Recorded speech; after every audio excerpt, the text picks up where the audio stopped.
Hello out there, and welcome back to another Fundamentalist Fails, where we look at the weird and wacky and silly and horrifying and the absolute fails of fundamentalism and these religious beliefs around the world. And yeah, another one. And people, as I see, Star Song, so good to see in the chat asking, what's so satanic about yoga? Well, that's what we're here to find out. I've done yoga. I wasn't aware there was any satanic practices in it. I didn't see any satanic practices. Maybe I was going to the wrong yoga school. But get your yoga mats ready and make sure your chakras are aligned. Look, fair warning. Yeah, I did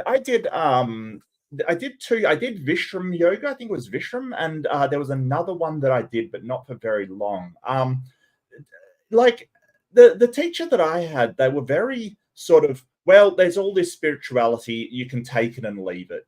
She was a bit into it, the whole energy and all of that kind of stuff. And but she sort of said, hey, if you feel like that energy is just your body kind of thing, or the your nerves and the medical stuff, then that's fine. That's not a problem.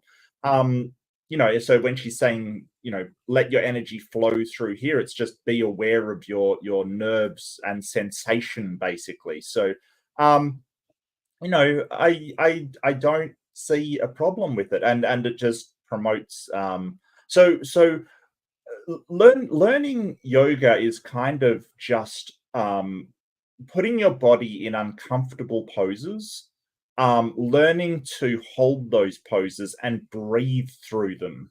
Okay, so just basically learning to breathe through sort of discomfort, I guess, or in poses that are not comfortable at first to hold, but they sort of become so as you sort of your body adjusts to it, kind of thing. So it's good for flexibility. It's good for just sort of core strength and things like that, because especially in some of the disciplines of yoga, they're very difficult to hold. So it's not like I didn't encounter any spirituality, or rather, I wasn't subjected to any spirituality whatsoever. I think there is much to be said that yoga is sort of more about mindfulness. Now, if you sort of ask what is mindfulness, it's just a term in psychology that it sort of means being present in the moment, kind of thing. The not worrying about the future, not dwelling on the past, but just sort of existing now. And our senses are very useful for grounding us to the present, or to what we're experiencing right now, rather than dwelling on the past and the future.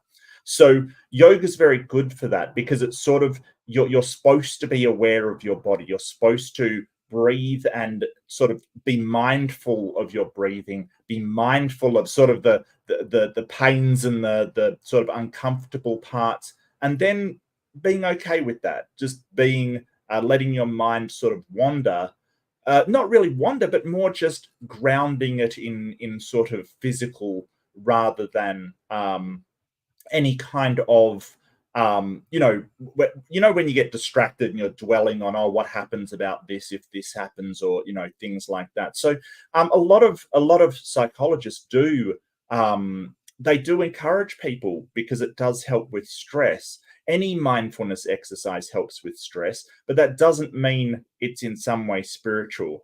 I had no spirituality thrown at me.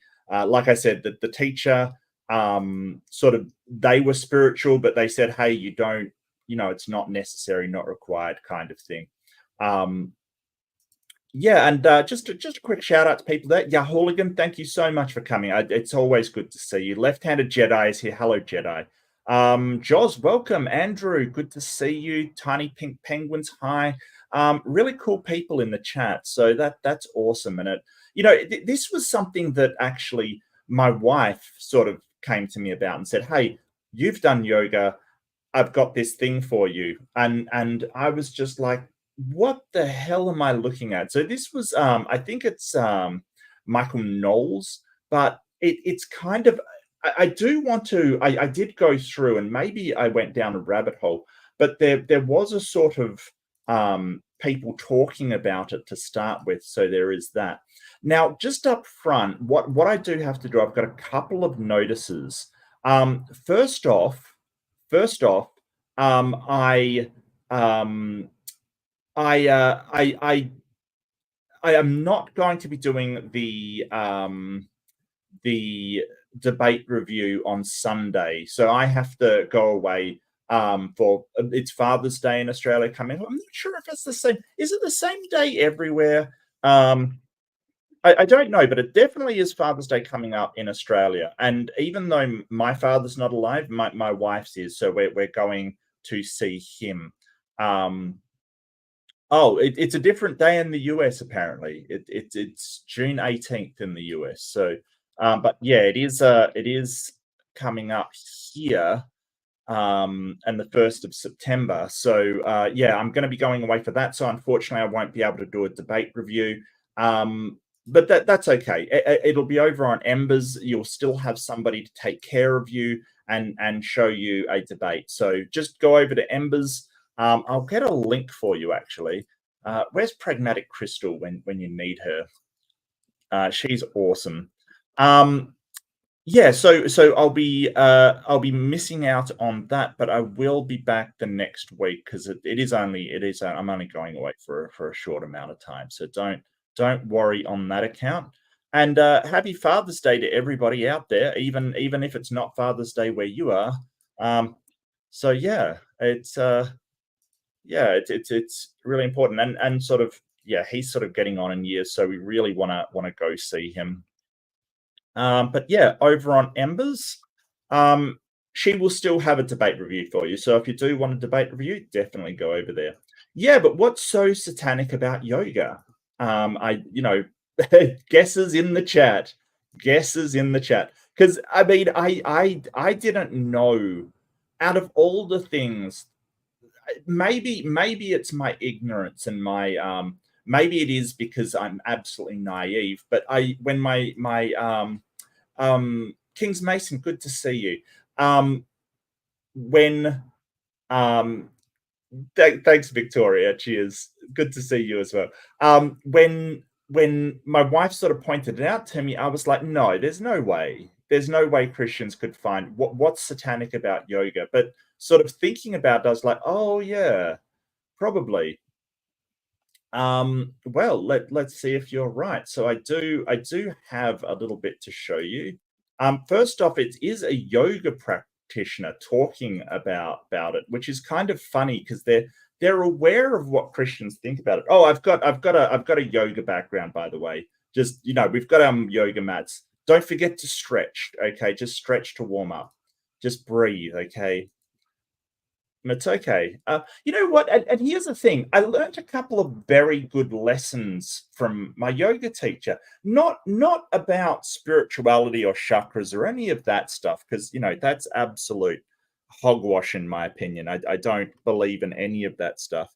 But it was healthy. It's healthy. It's good for you. It really does stretch you out, and sort of flexibility is always a thing. Oh, we've got a super chat. Oh, thank you, Barnaby. We've got a super chat already from Barnaby Wild. Ooh, ooh, ting tang, walla walla, bing bang. I think you missed a little bit in there, but that's okay. And I know that you just wanted me to say that. So, ooh, ding ding ding. Yeah, okay. Okay, Barnaby. Thanks, mate. Cheers, buddy. All right, all right. Let's see what we got. We got so this is and I'll just have to find his name. Sivarama Swami talking about this. So yeah, so absolutely, Robin. Tinfoil hats on, yoga mats out, chakras aligned, Bigfoot Jesus all ready to go. Let's go. Have you ever thought of yoga as being satanic? Well, if you haven't, and I certainly haven't, it seems that there are plenty of people who do. Apparently so. Apparently so. It has never even once crossed my mind. Like never once. Not even once. Right, seriously, not even once. Hold on, I'm gonna get in front of this camera. Um, not even once at all. I don't know how you could compare the two. I suppose if you think any, so I think it comes from Christianity thinking everything not of the Christian God is necessarily satanic. You know, everything that is not of that God is satanic. So if that's the case, and yoga isn't of that God, then it's satanic by definition. But like yoga doesn't even deal with that kind of thing. It really doesn't. Like as far as I know, yoga has no real spiritual practices inherent in it at all. It's kind of as far as I know, it's kind of just the idea of um sort of harmony between mind and body, which, you know, I suppose there is something spiritual there and the original yoga, but you don't need that to sort of have an idea of harmony of mind and body. Like I being aware of your senses and being sort of keyed into your body and knowing what it's capable of, that's all it is. There are people who think that yoga and asanas are of the devil. Look at this demon practicing her evil witchcraft. Let's start with the pastor of a megachurch in the United States who Yeah. preaches to his congregation that yoga, with all its contortions called asanas, is evil because Hinduism is demonic. Yeah, I don't, you know, Hinduism, I don't think it really even has demons in the same sense that Christianity does. Um, I agree. American football is, thank you, Barnaby, for $2. I agree. American football is the far better sport than what yoga. I wasn't aware yoga was a sport, but are people doing competitive yoga? Look, if yoga is a sport, I'm gonna hate to see the Australian yoga team for the Olympics, because the breakdancing one was shocking. I can't imagine the yoga one. That's gonna be a horror. That's gonna be terrible. Maybe that's the same woman. What was her name? Raygun? Maybe it's going to be Raygun for the Australian yoga team. Demons are limber. They sure are, Robin. They sure are. But thank you, Barnaby. That's awesome. Then there's a Catholic priest in North Ireland who's on record to have said, if you do yoga, you're headed for the kingdom of darkness and will soon be drawn towards Satan. Oh yeah, Satan famously does yoga. You know, says Satan famously at peace between mind and body. You want to see lightsaber combat? That's interesting. Yeah. Yeah. I mean, I think that it would have just as much as a place as breakdancing, quite honestly. I'm not sure why they're doing all of these new sports for the Olympics. I'm not a sports person, so it doesn't really bother me. But um, I don't know. I would say like, well, there's no other dancing in the Olympics, but there kind of is. There's like rhythmic gymnastics and things like that. So I don't know. I just don't think that artistic expression should be an Olympic sport kind of thing. And the fallen angels. There was quite an uproar to the priest's views from the local. I love the shots this guy's got. I love the shots. It's just like, you know, all this demonic iconography. Yeah, he doesn't even believe in that. Like he's a Hindi. What community who asked the Pope to discipline the priest. Nothing has come of that yet. And perhaps it's because the Vatican's chief exorcist holds a similar view. He told the London Telegraph that doing yoga leads to a belief in Hinduism and that all Eastern religions are based on a false belief of reincarnation. Now, the father concluded by saying, practicing yoga is satanic. It leads to evil. Look, out of the two of them, who looks healthier? Can I just put this out there? Out of this man and this man who looks healthier right here. Can we just get a comparison?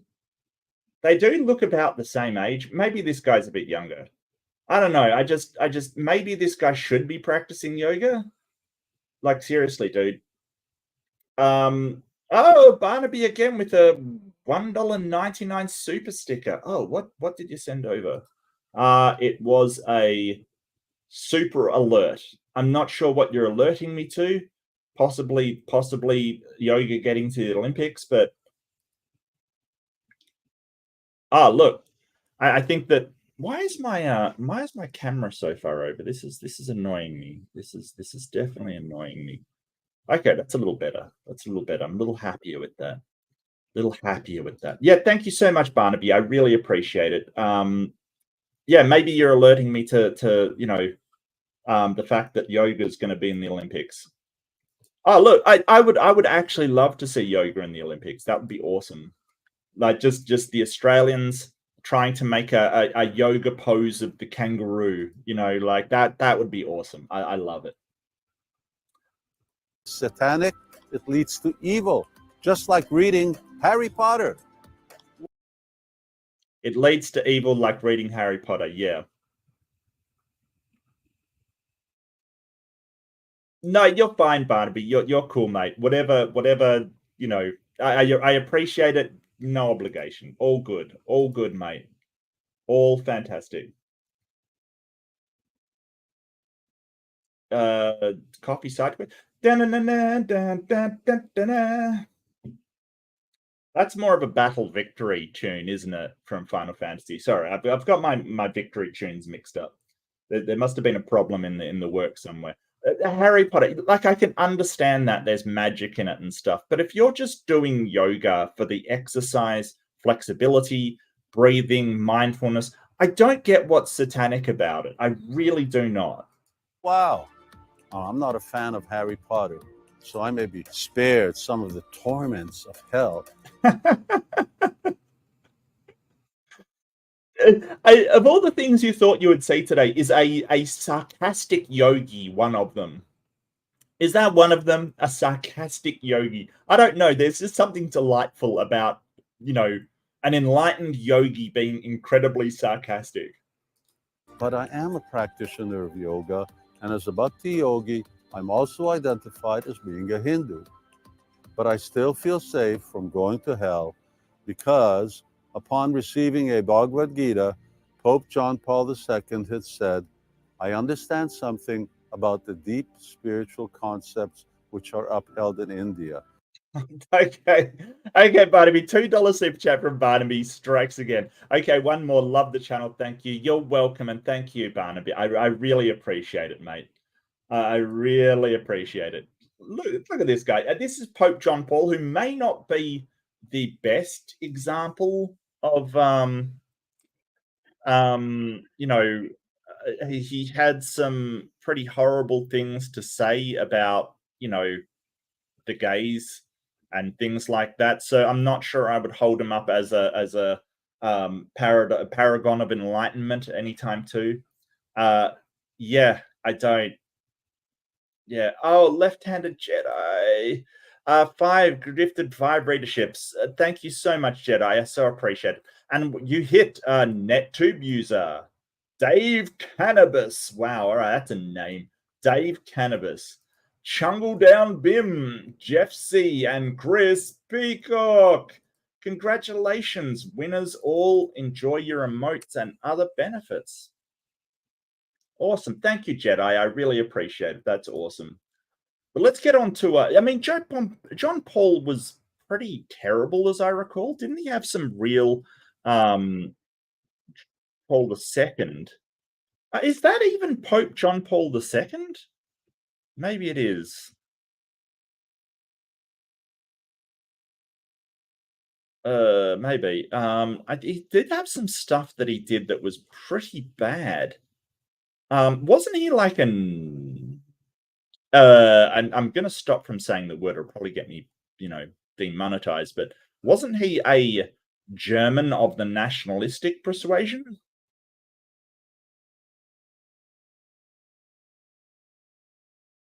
I'm pretty sure he was sort of in that area. He was the Pope when I was sort of growing up, and always seeing him in that Pope mobile is just hilarious. Um, the bulletproof vehicle to protect the God's representative on Earth.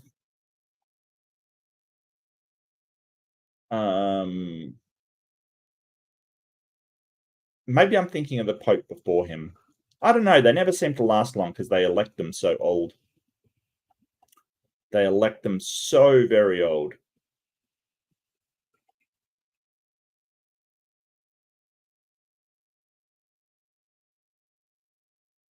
Um,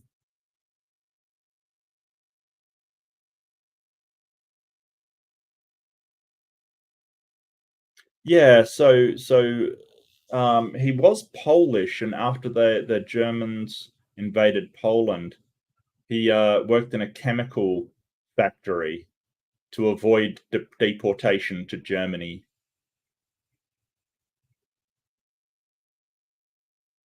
Yeah, so he did kind of work in a chemical factory.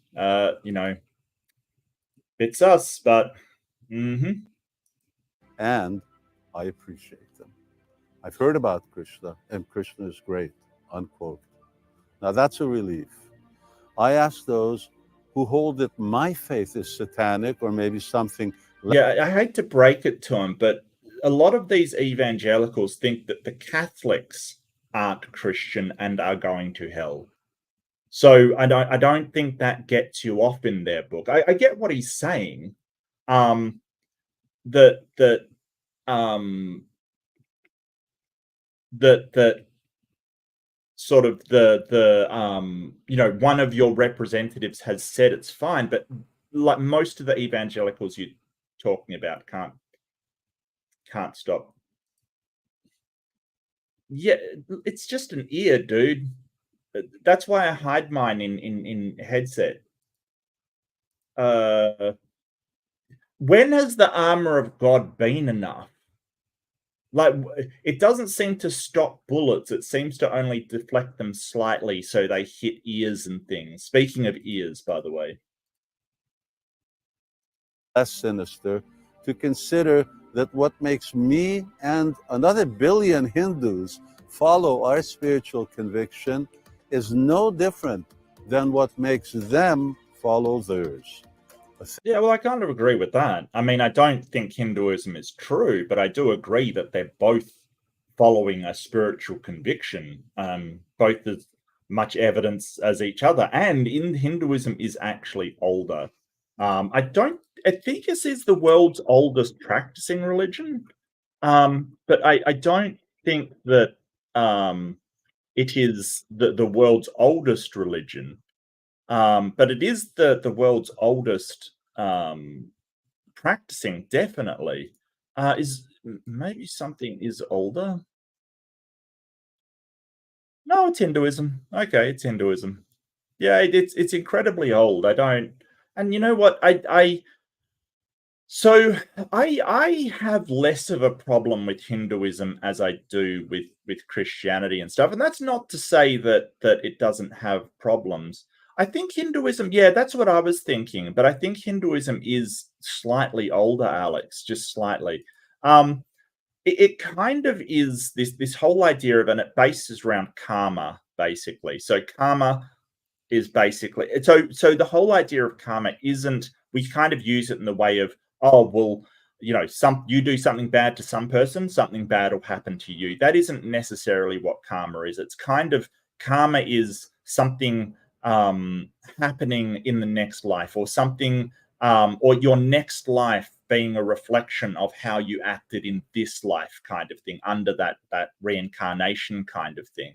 So karma is, if you behave really badly, you might be born into the body of a fly, or a grub, or something awful and horrible kind of thing. So it kind of promotes a lot of, well, don't worry about the consequences of this life, and it sort of promotes, um, sort of just accepting what happens and not sort of getting revenge on people. But Christianity, not so much. It still has massive problems though, and that's centered around sort of putting people in fear of what happens after death. All religions that put people in fear of what happens after death are necessarily preying on people's fears, in my opinion. They really do. And yes, it has been used to do that. Absolutely. Absolutely. Yeah, I'm not sure if it was the basis for the caste system, to be honest with you, Udef. I think that was more India in particular. I'm not sure about that one. You could be right. You could be right.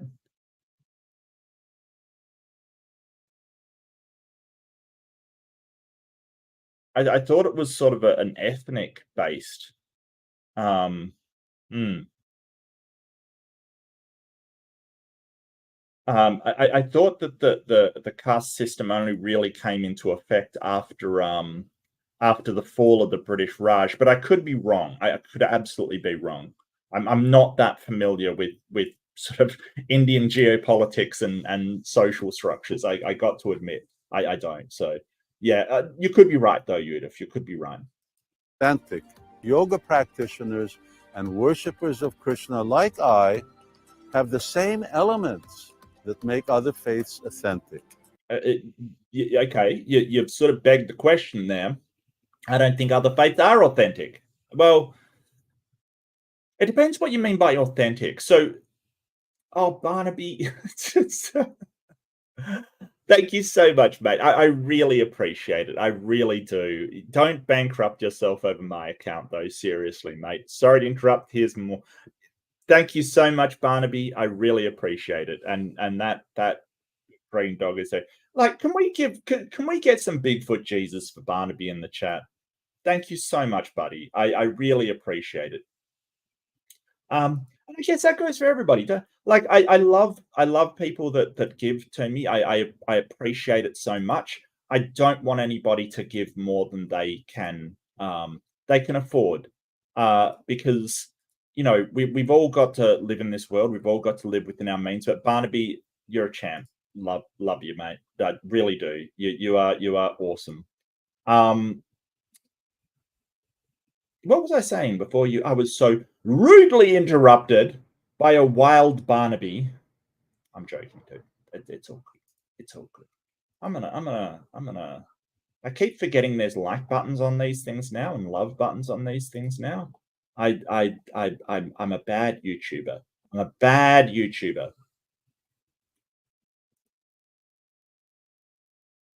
Just don't love the uneducated. Well, so I think like, so uneducated, it's not people's fault. Like, if they've the education system's let them down, that's not their fault. But it's more the willfully ignorant, the people that refuse to see any side but the one that they've been taught. It's difficult. It's difficult to sort of excuse that. And the worst part is people that make money. The uneducated people don't concern me that much. It's people who make money and exploit the uneducated, which really get my goat. That's what really annoys me. People that know damn well that yoga isn't bad or anything, but still, try to convince people that they're going to hell if they attend an ashram class on Sunday. Like, what are you doing? Like, seriously. We have our inspired scripture. We have the divine founder of our persuasion. We have the centuries old, in our case, 50 centuries old, spiritual tradition. So what's the difference? Yeah, and they've got the Kama Sutra. What now, Christians? Beat them on that one. They've got the world's oldest sex book. What are you going to do now, Christians? And it's kind of like, okay, yeah, they've got their beliefs, you've got yours. Can either of you, like, so it's funny though. On one hand, you've got the Christians going, oh, this is evil, this is terrible, this is awful. But it's not. The Hindus are just going, hey. And so It's interesting the reason why. It's because in India there are like three main faiths. There's Hinduism, there's Christianity, and there's actually Islam, Buddhism there as well. I think they all sort of um, get along with each other fine. You know, like they sort of have this history of getting along with each other. Oh no, it is Islam. I was right. It's not Buddhism. It's Islam. So they have this. I mean, Hinduism is um, definitely the predominant religion, definitely. But they have a history of not persecuting other religions. So I think the problem that sort of people who have been raised and up in Hinduism is that the Christians are starting to say, "Hey, we're going to attack you," and it's sort of like, well, the history of India has been sort of, don't attack people for their beliefs. We can all work together. Especially sort of, the history of India when it was coming through sort of its formation period. They didn't persecute other religions. Yes, yes, that's not harsh. That is true. Um, it's kind of very it's easy answers. Like in my opinion, religion gives very very simple answers to questions. At a sort of face level, sort of, so how did the universe get created? Why do these things happen? Kind of thing. Why do you consider some of the great philosophical questions? Why do good things happen to bad people? It's a very sort of simple explanation. Well, it's a mysterious, all-powerful being that we can't understand that's pulling these strings, and it sort of gives you a reason to not not worry about it, but be accepted by that thing. Like, so if you just worship him, then everything will turn out okay. Even though it may not seem that way, later on everything will turn out okay. I think it does pander to that kind of, well, things are incredibly complicated, don't understand what's going on. Between, for example, a Catholic's spiritual authenticity and that of a yoga practitioner. And here I really want to interject, just to emphasize that yoga is not all about asanas. I don't know. This is what happens when a yoga practitioner gets mad. Like, I feel like this is the maddest he's been in like years, and like it's just a guy talking. Like I feel like this is the most angry this man gets in years and years. He's furious right now. Relatively speaking, and he's yeah, yeah. No, I totally agree. Totally agree. Absolutely. Yeah. And I think it's also, we don't like saying that we're oblivious to things. Like, we don't like saying, "Hey, we don't understand a fraction of what's out there in the universe." It's scary to say that. It's scary to say, "Hey, we've got no idea sort of what's going to happen, or why things occur, or how these things occur, or how things." It's very scary to say that, but we don't understand really anything in the great scheme of things. It's about philosophy, meditation, Mhm. and devotion. Study carefully the teachings of the Bhagavad Gita. Yeah. I mean, I'm not sure about devotion. I guess, I guess it is about sort of, committing yourself to doing a something over and over and over. Sure. I'm not sure devotion's the right word. I think it's more discipline, I guess. I would rather say discipline. Um, but it's interesting because those things, what do we got? We got philosophy, meditation, and devotion. Some of the more like a traditional martial arts would include all of three of those things. That's the thing. Like, those things are not necessarily spiritual. Like meditation, we know that that's not a spiritual practice. Meditation is helpful. It helps calm your mind. What was the second one? Oh, philosophy. Yeah, well, I mean, philosophy's kind of, I think philosophy's useful everywhere. I get people don't like philosophy, and I understand why, because a lot of people do use it to trick people and um um sort of put forth hypotheticals and ideas that are um that can sort of make you feel ignorant and stupid and things like that. But all philosophy is at a base level is thinking about the world. That's all it is. That's all it is. So or thinking about everything around you. That's all it is. So that doesn't necessarily have to be these really technical terms and things like that. Somebody who has an idea of their place in the world, like Taoism is a philosophy. And Taoism is an interesting one. I bring that up because it's an Eastern philosophy as well. Taoism sort of says if you can explain Taoism, you don't understand it.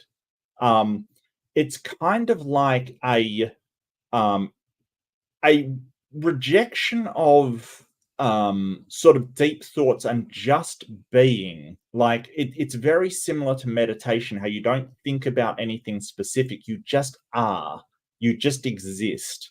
Um and and that is it's very sort of peaceful idea. It is like meditation, it is like mindfulness. It's just be aware of yourself as you are now. And that philosophy, it sort of is very simplistic, but it still is a philosophy. It's sort of don't concern yourself with the past or the future and just be as you are. Now, I don't think that should apply to all things that you do, but in a way, we sort of in a way, we're kind of not anchored to the present at all. So everything you see, because we just take it in with our senses, it's sort of slightly behind. But we sort of look back on the past as still existent, and it doesn't. It's sort of it's gone. In fact, the stars that we see in the sky, they're not the same thing as what's there because the light takes so much time to travel to hit us.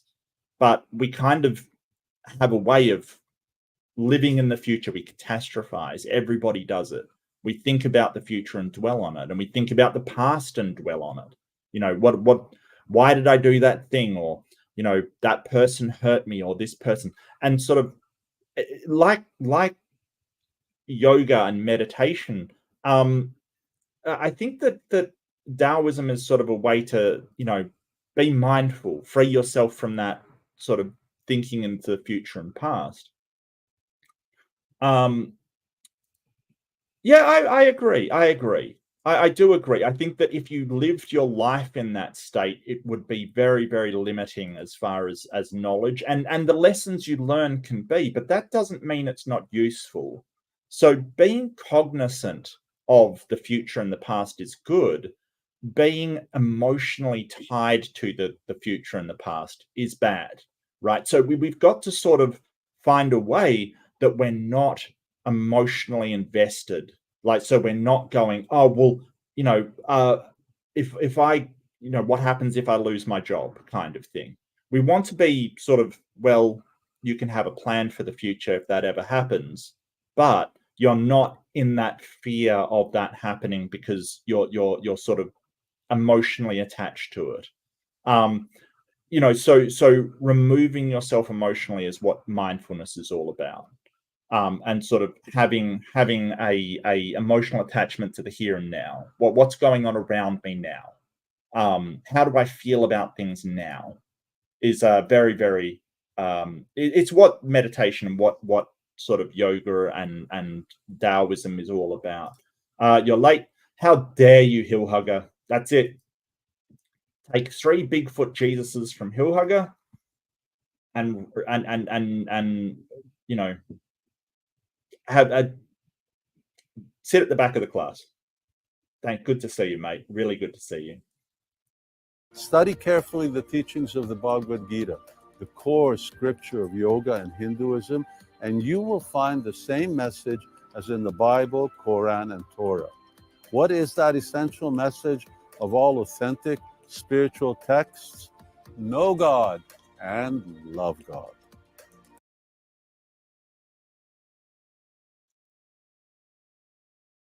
Yeah, but but you can't agree on the God. You can't agree on the God. And which God? Doesn't Hinduism have multiple gods? What? What should be? Is it Vishnu? Is it Brahma? Is it is it Shiva? What? Which god?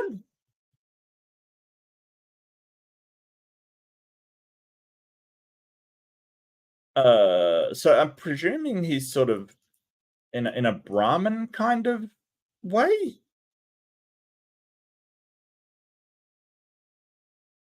But I thought that yoga really went for Vishnu. Oh, Kali, yeah. Should we love Kali? Because Kali ain't loving you. Kali definitely isn't Kali the god of murder? Like, I saw Indiana Jones and the Temple of Doom. I know, yeah, god of death and justice. Oh no, Yama is the god of death and justice. Then who's Kali? I don't know enough about Hinduism. It's definitely something that I do want to sort of look up. Death, violence, sexuality, female empowerment, and motherly love. Yeah, death, violence, and motherly love. That all goes together. That all goes together. I sure, sure. Shiva's main squeeze. Okay, yeah. Is there a god of injustice? I don't know, Victor. It's a good question, isn't there? You know, it's a good question. I know that the Greek gods definitely had sort of gods of order and more chaotic gods, but they were almost human. I'm not sure. Um, Samami, I haven't seen Samami lately. Maybe she could. Maybe she could. How much tradition knows about the divine may vary, and Okay. how traditions express their love for the divine also vary. Well, they express their love for the divine by criticizing your love for the divine. Have you noticed that Christians express their love by hating on others? It's a problem. It's a problem. Why is that? Because people of the world have different kinds of faith. And to harmonize with the variety of man's faith, the one supreme manifests in different ways to different men and different women. Thus, Or don't. Has anyone here ever had something manifest to them? Is this the manifestation thing? Is this manifestation? Is this the secret? Is this? I look. Full disclosure. I loathe the whole premise and the entire logic of manifestation. I really loathe it. It's absolutely awful. The whole idea that you can want something into existence is horrible. Now, don't get me wrong. If you want something and visualize a goal and how to get there, it can be helpful, but you cannot just visualize something into existence. There is plenty of people out on the street who would love to visualize a house and then have the universe manifest that into existence. It's not happening. It's not going to happen. Those people, they need help with that, and help from people, not from some manifesting universe that's going to summon them help from nowhere. It's ridiculous. there are a multitude of spiritual traditions, but the purpose is always the same, that the many men and women of the world may learn to know and love the One Supreme. Okay, so he's kind of trying to align himself with Christian sects, sort of have a one supreme deity kind of thing. And I think that Hinduism kind of gets into that, but they're never going to accept that the one supreme that you worship is the same as them. They can't even accept, like the evangelicals that you're talking about, sir, they can't even accept Catholics. And if they can't accept Catholics, they're not accepting you. These people are not going to accept you as they are. So this is more for I think the Catholics, and I think the more mainstream rather than the sort of evangelicals. And loving divinity means to love each other. Therefore, rather than demonizing those of a different spiritual conviction, true spiritual followers will harmonize with their brethren. Thus, true religious men and women will see in others the search after the divine.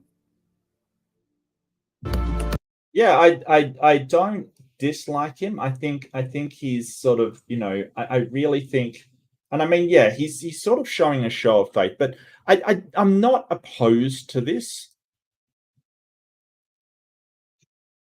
$2 super chat from Barnaby. Well, thank you, Barnaby. Much appreciated. You are a champ. But don't tell the wife. What, my wife? I'll tell her. I'll tell her. I'll tell her. She's awesome. Yeah, she's looking forward to seeing her dad actually, which is great. So, hey, happy Father's Day, Barnaby. Even if you're not a father. Oh, don't tell your wife? Okay, well, I don't know your wife, so that's going to be impossible. Certainly don't have the stream playing on the background, but all the best to your wife. I didn't know you were married, but all I hope she's well, or he's well, or whoever's well. I'm happy that you've got somebody to take care of you. Look, I adore my wife, like absolutely. But no, I won't tell them. So they're trying to give a united front kind of thing, and I think we're going to see more of this. I think that the religions that are, sort of very, very contentious, like the evangelicals, I think they'll be the first to go, because if you're creating this tension within society, usually people will reject it, and I think that that's what they're worried about as people leave their churches. I mean, the Christians that are more mainstream are saying, hey, if they're saying things you don't like, just leave for another church. Go to a non-denominational church. Go to a spiritualist church. And that is a good thing. We've got to take our victories where we can find them. If they're going to at least say, hey, we're not going to fight with the other religions and keep a calm and ordered society, that's good. That is good.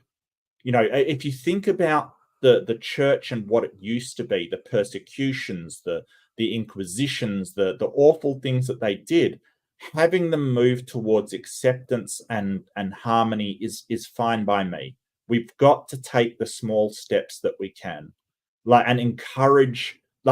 Don't say, well, it's not true. So if you're an atheist, don't just crap on them for working together. We've got to encourage this. At least they're not fighting among themselves.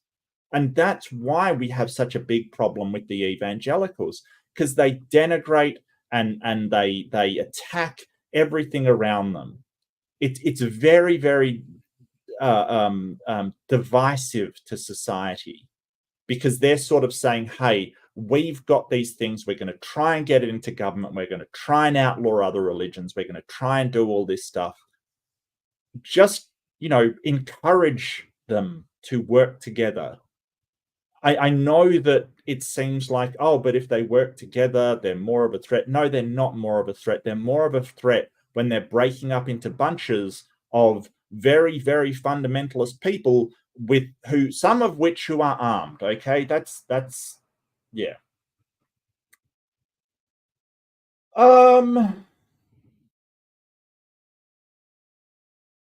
Any modern day Christian sects? No, no, not primarily. Although you could argue that, some of the sort of the more the Christian fundamentalist nationalistic groups are definitely a problem. There was that guy in Norway that sort of had religious um, a religious manifesto. But partly that, admittedly, partly that was a hatred of immigrants, but it definitely was rooted in Christianity. I don't remember what his name was, but he was in Norway. He kind of yeah, 2011. Anders Behring Breivik was the guy. Killed 77 people, kind of thing. But sort of saying Muslims, when you say Muslims are notorious for it, I don't I don't think it's all Muslims. I think Islam, for the most part, is sort of focused around community. I don't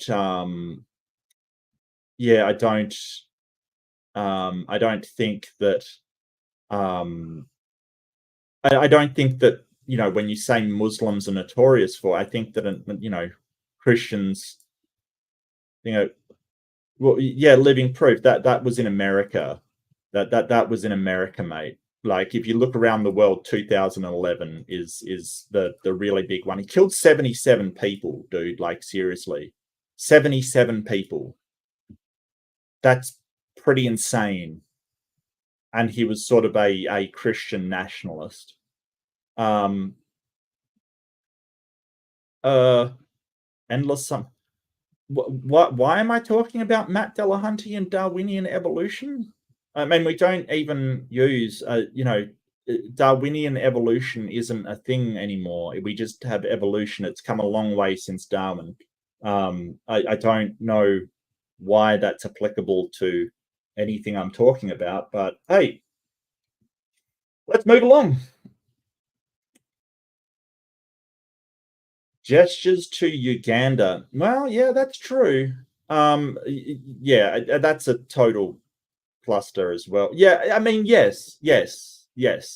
So, Alex's reference to Uganda was that even if you put aside the sort of fighting there and the child soldiers and all that other stuff, there were definitely Christians that killed women for being witches based upon the "thou shalt not suffer a witch to live" in Uganda. I don't think that, just like Muslims, that commit terroristic acts, I don't think that's mainstream Muslims. Just like I don't think that's mainstream Christians. Most Christians are very happy to work with people, but we've got to be wary of the fundamentalism that leads to this kind of stuff. Not only in Christianity, but also in Muslim, in Hindi, in all of these different religions. We've got to be aware of that. Even, we've got to be aware of fundamentalism in, nationalism, in communism. All of these things, that they lead to bad outcomes when people are, but we judge them on their actions, not on, oh, well, some Muslims are violent, so all Muslims are. No, that's not how you judge people. Evangelicals are a rowdy bunch, yes, and I have heard, yeah, absolutely they are, and um, I have heard that. Well, I have heard directly some evangelicals call out for unaliving people. Absolutely, they have. So, wasn't didn't there a Christian thing about, like, take the log from your eye, uh, which is sort of look at your own thing. I don't know.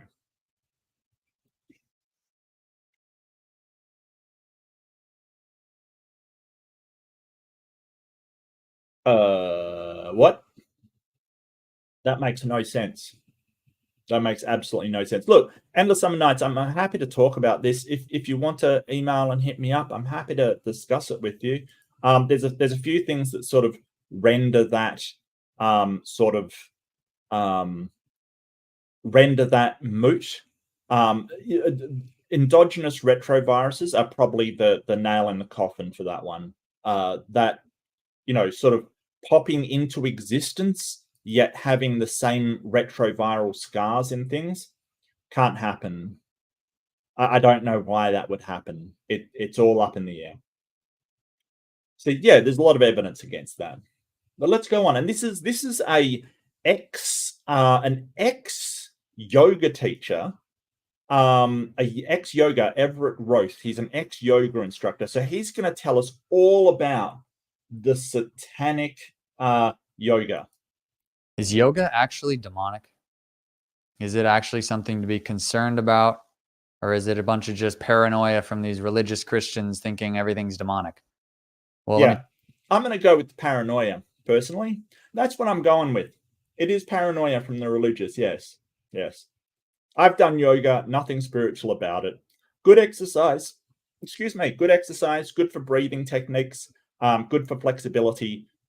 Demons, nope. Didn't see one. Didn't hear one. Didn't have anything go wrong with my life. Didn't affect me in any way. Nope. Well, let me tell you, 2 years ago, I was a certified yoga instructor with hundreds of hours of training, and it was my passion. My passion was healing. My passion was helping people heal.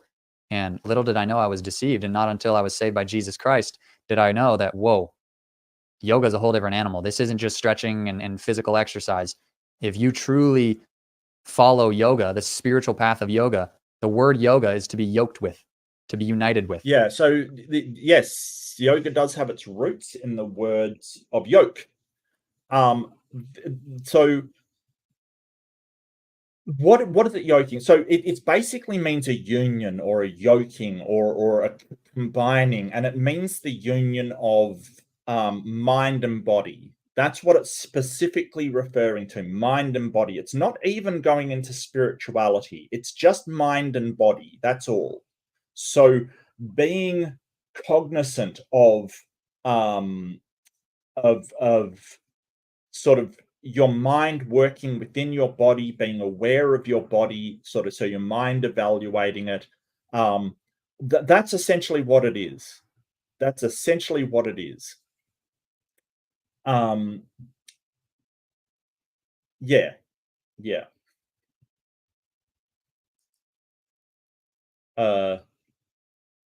Wait. Sorry. So you're saying there's a Lord's resistance army. So who is the Lord in this case, Living Proof? I would love to know. That's got me interested. Who is the Lord in the Lord's resistance unit? Resistance army. Who is the Lord?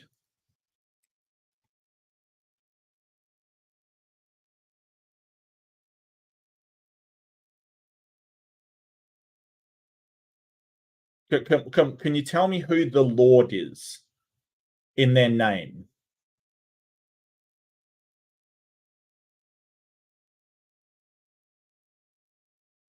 Is it some other Lord that I'm unaware of? Is it Jesus?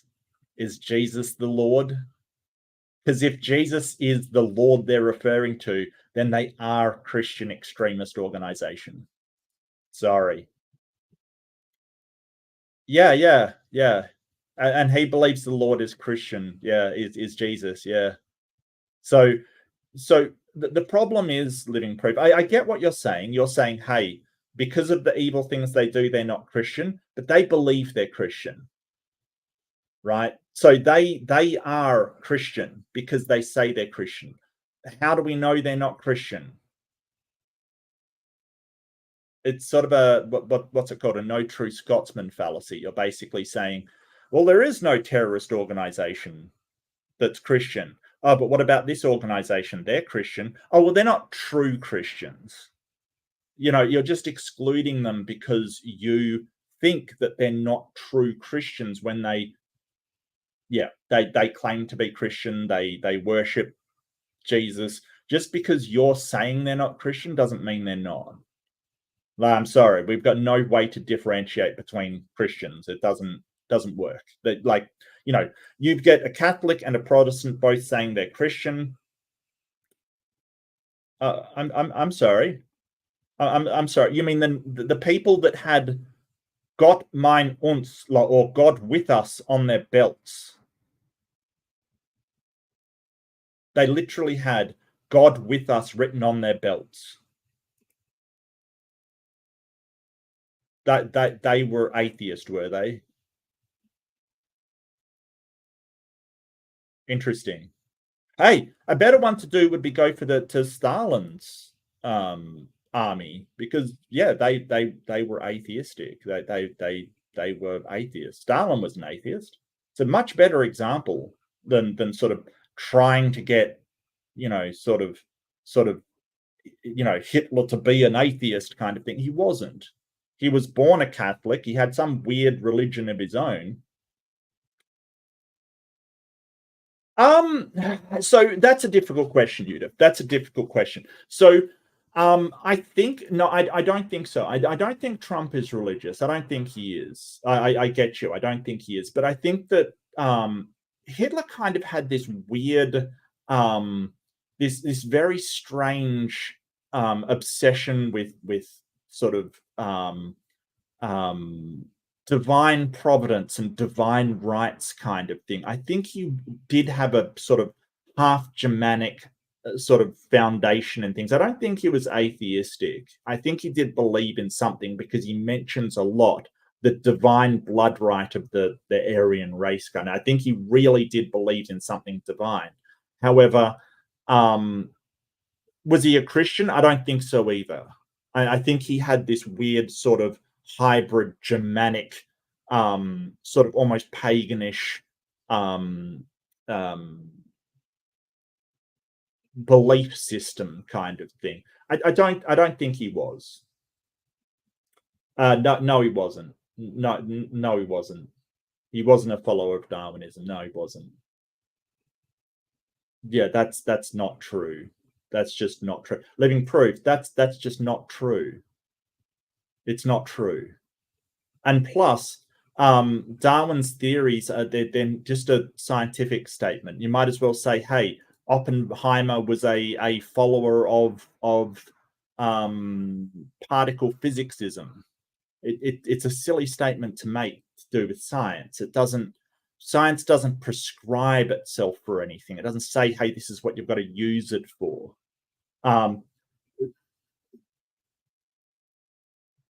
Actually, sort of Hitler was a eugenicist, okay? And eugenics and Darwin are completely different things. Yeah, it isn't a thing. Yeah, it's a Christian creation. You're creating a belief system around science. Like science says, hey, this is what happened. And you're creating a belief system around it, which is silly. It's not. You know, you might as well go for, hey, it's Copernicanism, or it's you know, who's another? It's Mary Curieism. You know, it's silly. It's silly.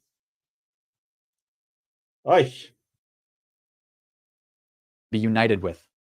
And in the ancient texts of Hinduism, the Vedas and the Bhagavad Gita, which is like the Hindu Bible, talks about being yoked with the universal consciousness. It's all about merging your soul with the universal consciousness. Now, most people going to yoga studios doing yoga have no idea about this. Yeah, I'm not sure that's the case. And I think that sort of just say that it is, right? Just say that it is merging with the universal consciousness. Just say that it is. Does that make it in some way?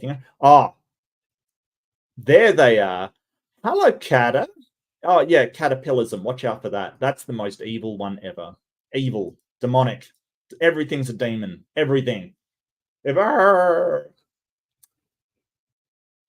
there's nothing evil about Darwin's theories. It doesn't prescribe any kind of action. It just describes what happens in nature.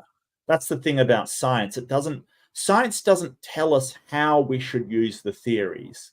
Like, we don't get the theory of gravity, and so you know, everybody that has ever thrown somebody off of a building to make a point, you know, they're just following Newtonianism and it's an evil thing. No, scientific theories don't make these statements about how they should be used, right?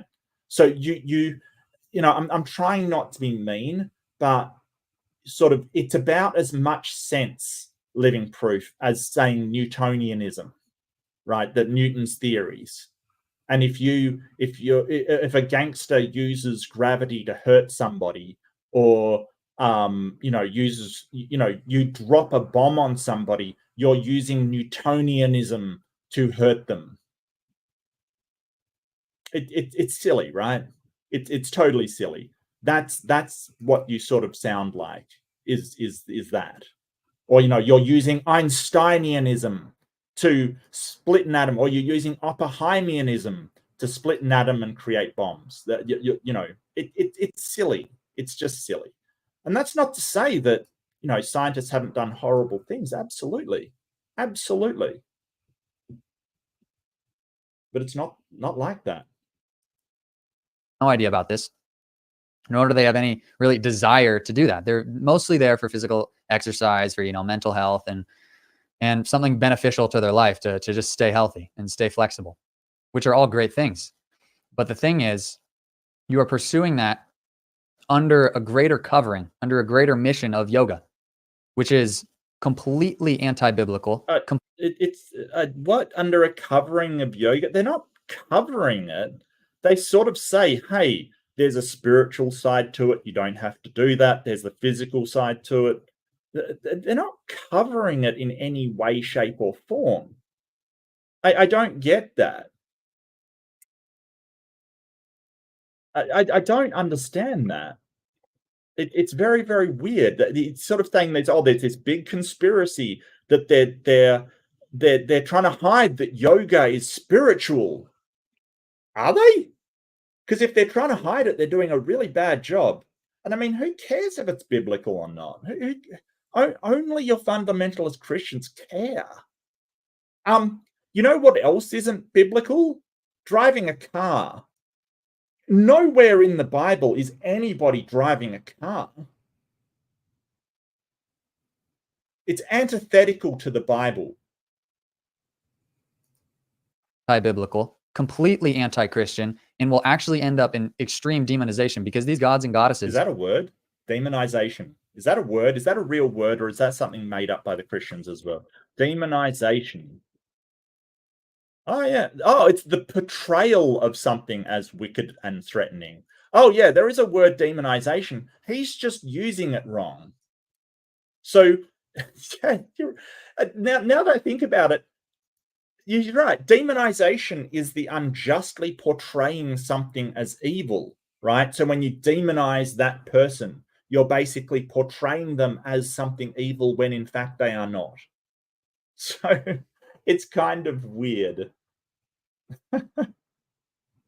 It'll result in demonization. Yeah. When people like you are demonizing it. Yeah. Gods and goddesses. Many of the yoga poses are actually used to worship specific gods and goddesses, and not all of them. Many others have actually... who's the downward dog worshipping? I gotta know. I gotta know which god is the downward dog worshipping. I have to know this information for my own spiritual safety. When I do the downward dog, am I worshipping Krishna, or am I? Oh, it's Kali, isn't it? It's a downward dog to Kali. benefits to the body, to the organs, to the nervous system, to the anatomy of the human body. But others are specific. But then why should we care? But why should we care? All right, see you, living proof. Take care, mate. Just, you know, stop adding ism to the end of everything and thinking that it's a belief system. Seriously, it's not. It's not. Like, come on. Stop worshipping Newtonianism. Stop worshipping Einsteinianism. Stop worshipping Curryism. Come on now. Pasteurism. are specific poses and sequences to worship the sun, to worship specific gods like Shakti and Shiva and Ganesha. What? Worship the sun? Not really. I mean, to be honest with you, I kind of agree with George Carlin. If you're going to worship something, the sun isn't a bad thing to worship. I mean, it provides us with 99% of the energy on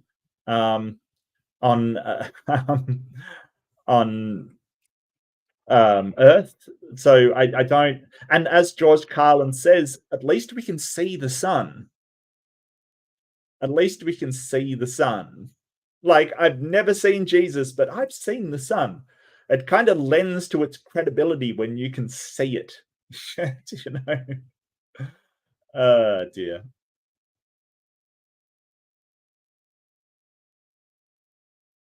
And Ganesha, and the true religion of yoga is much more than just stretching. Well, no, yoga's just the exercise. It's Hinduism that's more religion. Like, this is the thing. You can't just call everything a religion.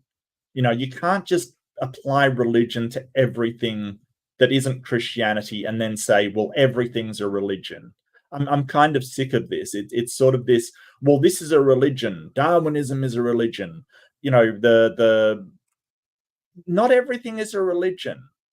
It has to be an ordered system of worship. And people doing yoga, they're not necessarily worshiping anything. So it can't be a religion definitionally. It just can't. You can say that people practice as a part of their religion, right? That's fine.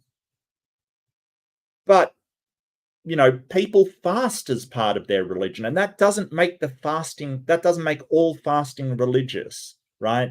People fast for other reasons. It doesn't mean it's a religion. Like, just because one thing is part of a religion doesn't mean anybody that does that thing is also part of religion. Look at Catholics, for instance. You know, they get a wafer, they get wine. It doesn't mean anybody that drinks wine, that automatically becomes a religion. No.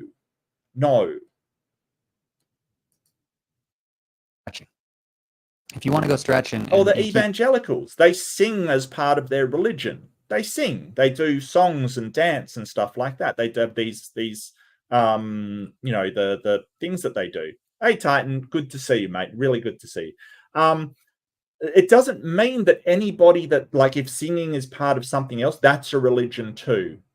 No, it doesn't work like that. So when you say yoga's a religion, it's like, well, yoga is part of a religion. It's part of Hinduism, but it doesn't mean that yoga is a religion in of itself. No, that doesn't follow any more than singing is a part of evangelical religion, but it doesn't mean that the singing part of something else that makes it a religion too. No, it doesn't work like that. Stretch and keep your body in shape. Go stretch and keep your body in shape. But if you start getting into yoga and all this meditation and all this trying to find your inner light and trying to, you know. Well, meditation is good for your mind. Like, psychologists know that it's good for your mind. I'm not sure what you mean about inner light. I was never trying to find my inner light. Certainly being aware of your body, its breathing, the you know, sort of, when they say that, I sort of, and my yoga teacher said, well, interpret it as the sort of, you know, nerves around your body and the way your body is feeling to you, kind of thing. I think the inner light is more a visualization that people have rather than a thing itself. So you can do yoga without any of this stuff, and you can teach yoga without any of this stuff. It's not a problem. Trying to, you know, improve your thinking and oh, how dare you improve your thinking? Honestly, improve your thinking and yoga and all this meditation and all this trying to find your inner light and trying to, you know, improve your thinking, and you're going to start falling slowly into this new age version of yoga. So how dare you try to improve? And see, this is the thing that gets me about these fundamentalist sects, whoever they may be. It's kind of, I don't, you know, Why would you try and improve your thinking? What, just believe in this stuff that I have, and don't try to think for yourself. It's ridiculous. And yeah, that's a good point, Kata. I do as well. I do. So yoga has a lot of this sort of meta speak in it, like finding inner light and doing all this stuff. I don't even get into that. It doesn't really worry me. I guess there's plenty of yoga places around that don't have any kind of spiritual connection at all. They do it for the exercise and the flexibility, the sort of mindfulness, whatever you it's kind of secular as far as I'm aware. So yeah, I think that that's totally fine. I think that if somebody is going on to you about chakras and all this stuff, then just find another yoga place. I get that that's sometimes hard with people, but yeah, I get you. Or like me, I just said to the instructor, look, I don't believe in chakras and all of that stuff, but I do like yoga. So just talk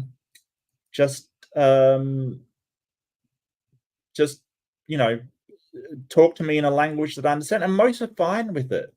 That if you're going to respect their beliefs, and they're welcome to their beliefs, if they think that yoga brings out a light and aligns their chakras, or something like that, that's fine. I got no problem with it. But you can tell them, maybe it's different where you are, but you can tell them, hey, I don't believe in that. So if you just speak to me in the physical kind of stuff, that's fine. Oh, hey, Nick, so good to see you. I tried to improve my thinking once. Yeah, I know it's work. Like just believe in God, and you don't have to improve your thinking.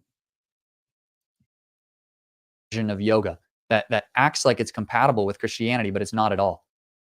And there are literal demons that created this religion, that created this spiritual discipline. The Vedas were written by the ancient sages who received divine revelation about the discipline of yoga. Oh, and that's totally different than the sort of the Gospels that received divine inspiration from your God and Jesus. That totally different. Not anything the same. Not anything the same. Totally different divine inspiration. One's just obvious nonsense, and the other's absolutely serious divine inspiration.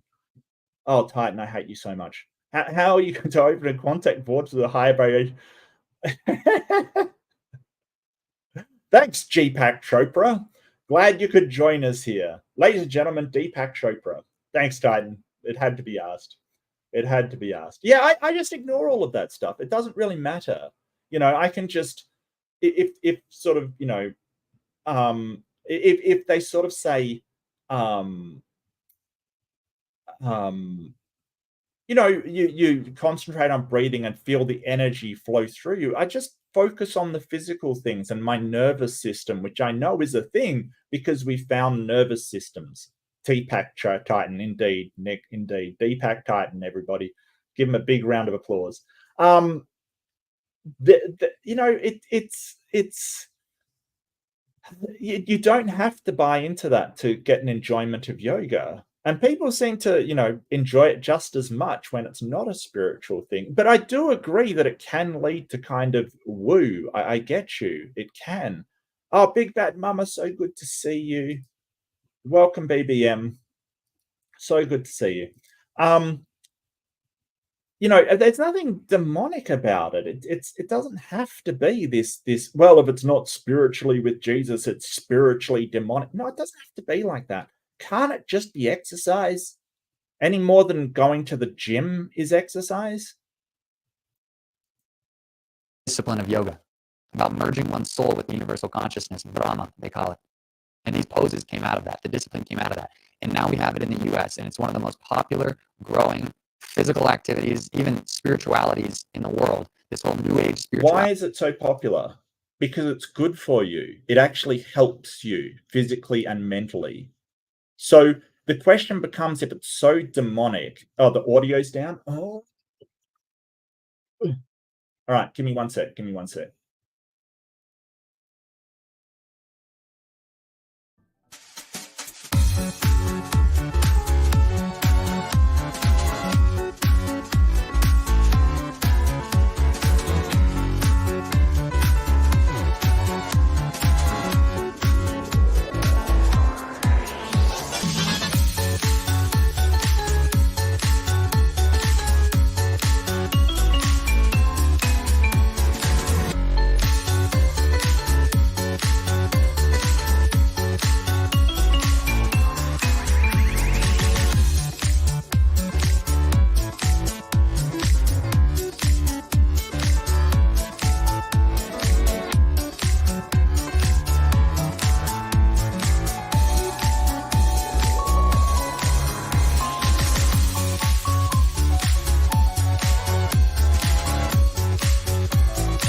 sorry about that, peeps. We have refreshed everything. We're fresh. We're young. We're fresh. We're doing it live. We'll do it live. We'll do it live. God, I'm so glad that man is off the air. Terrible. Bill O'Reilly, what a jerk.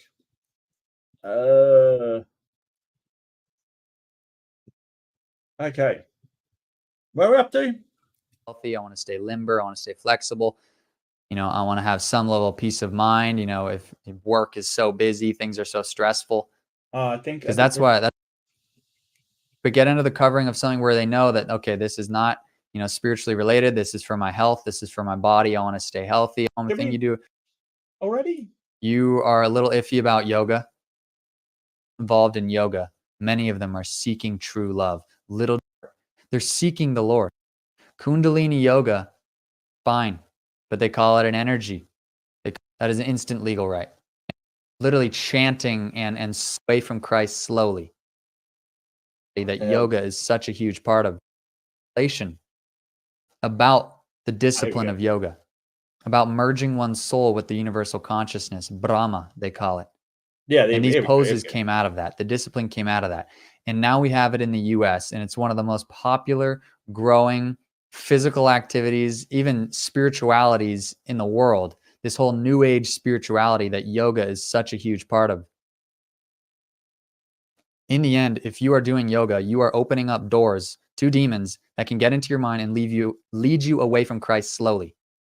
No, you're not. You're just doing yoga. Like, we don't see these demons. We don't have any idea. What doors are you opening up? And I don't want to know. Like, no downward dog comments coming up. You know, downward dog opens a door to demons. I'm not so sure that's the case. It's the demonic door opening downward dog. Yep, you heard it first here. You heard it first. It's not going to be a dramatic, like, whoa, right after this yoga session, I was like insanely demon possessed, unless you're doing bhakti yoga, which is literally chanting and summoning these gods and goddesses and worshiping them. Then that's basically instant access to your soul from these demons. That is. Can we get a verification on that? Like, if you do this yoga, it's instant access for demons. What? Have you seen this? Have you experienced it? Are you a demon? What is going on here? I don't. What the hell? I don't know what he's talking about. Like, how he knows that this particular yoga is instant access for demons. Instant legal right. And I was involved in this stuff. I've seen it.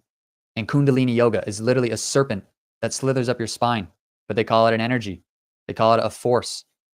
Yeah, it's the chakras, isn't it? Like the force of chakras. They depict it as sort of a serpent sometimes because it sort of flows its way up your body. I mean, I'm not convinced that there's any kind of energy going on. You have a nervous system, and that's where the nervous system goes, up your spine, kind of thing.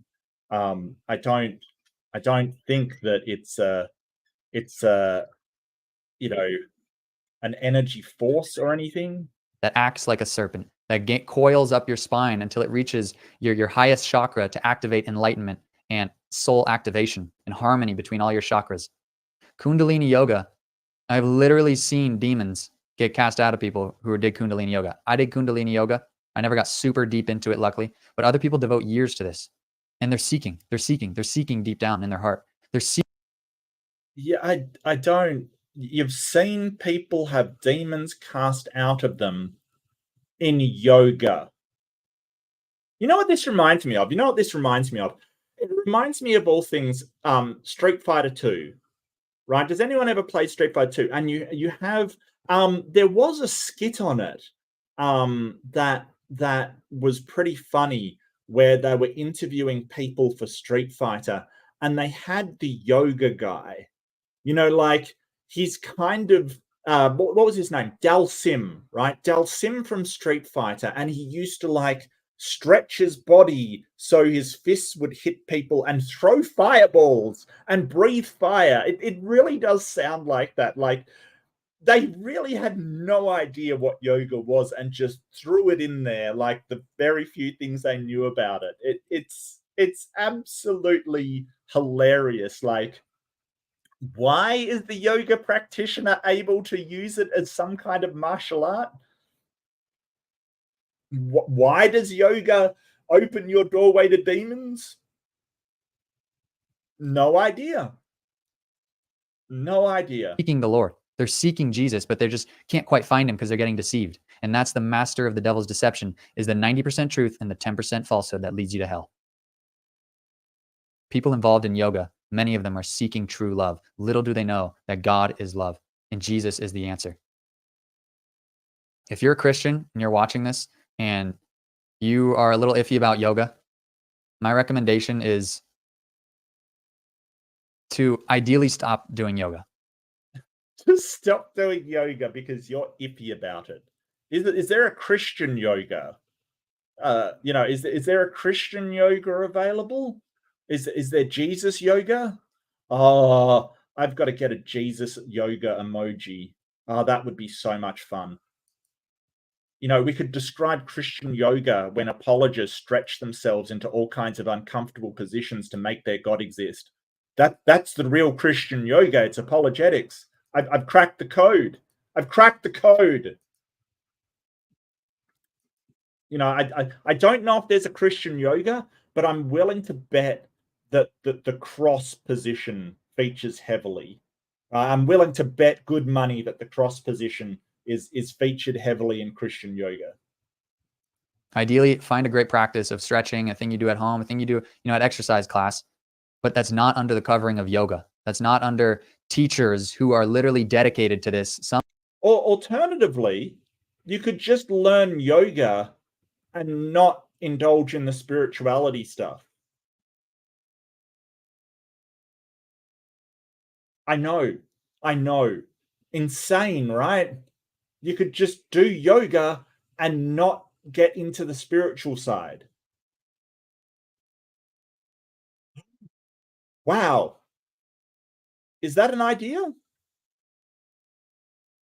God, when we tell him about the Kama Sutra, he's going to flip his lid. He's going to go crazy. Unconsciously, many consciously, to this spiritual discipline. But get into the covering of something where they know that, okay, this is not, spiritually related. This is for my health. This is for my body. I want to stay healthy. I want to stay limber. I want to stay flexible. Yeah. I want to have some level of peace of mind. Work is so busy. Things are so stressful. Yeah. Because that's what yoga is being marketed as, sort of a health supplement to your lifestyle, Yeah, because that's what it is.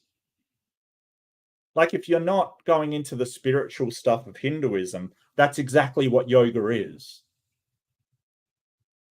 And if you're not getting into the new age wooey kind of energy and chakras and stuff, that's exactly what it is.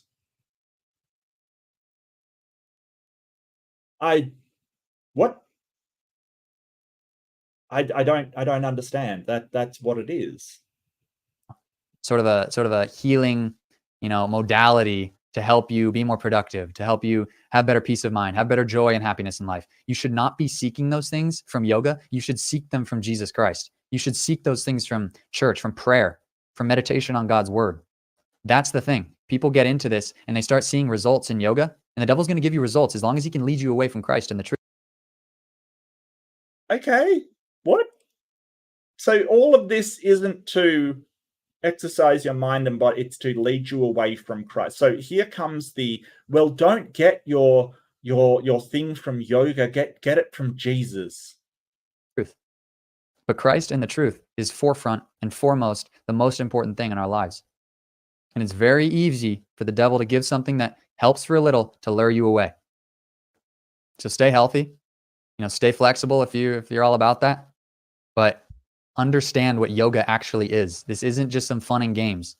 Most people might not know these things. Most people might just practice it for good intentions. But good intentions with deception can lead to destruction, and you do not want that. So educate people on what yoga actually is, and let's actually create something that fulfills what we want, which is staying healthy and staying physically active.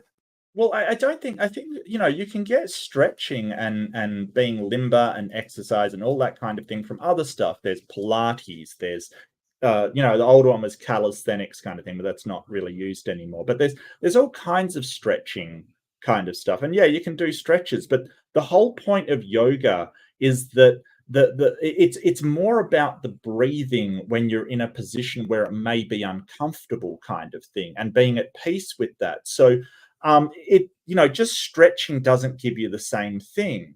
But I think he let it slip, like, don't think, just follow Jesus, kind of thing. I think that's really his message, that yoga makes you think too much. Well, not really, no. Like, he seems to have this idea about meditation as well. Meditation bad because it doesn't really make you think. It just calms your thoughts by not focusing on the future and focusing on the past. It just makes you present, right? Present, like just in the moment. And that's okay. That's very good for stress. Because stress is really sort of an anxiety over things in the future. It's sort of this, or things that have happened in the past, I guess, to a lesser degree, but more about things that may happen in the future. So meditation is good for that. And so yoga, which is breathing through that meditation in sort of certain positions, is just good for that. But, who cares, right? But doesn't align with these extremely demonic Hindu spiritual practices that are obviously anti-biblical. So that's my 2 cents. I hope it blessed you guys. Just submit a like, click that subscribe button, comment any questions you have, and have a blessed day. Have a blessed day. Yep. Incredibly blessed. Okay, so I've got one more, and this is from so this is another one. This is where Michael Knowles comes in. Good old Michael Knowles. Whoops. Yeah, you know what? I don't mind people that sort of say, hey, have a blessed day or whatever. I kind of just take it as, I know that people have a problem with it. Some atheists have a problem with it, and I understand why. Because there's a lot of baggage associated with it. Like, it's almost, to some people, it's almost a threat kind of thing. It's kind of a if you don't have a blessed day, then you're going to hell, kind of thing. And I don't really I don't really see that. I think it's just them wishing you well, like, sort of, have a good day. And I wish people a good day. That's okay. So I try not to take offense at it, but it does become annoying. I think if I lived a place where it happened all the time, I would kind of get annoyed. I totally understand that. Oh, hey, Jack, good to see you again. How do I know which results are from Satan and which are from Jesus? That's a good question. That's a good question. Yeah.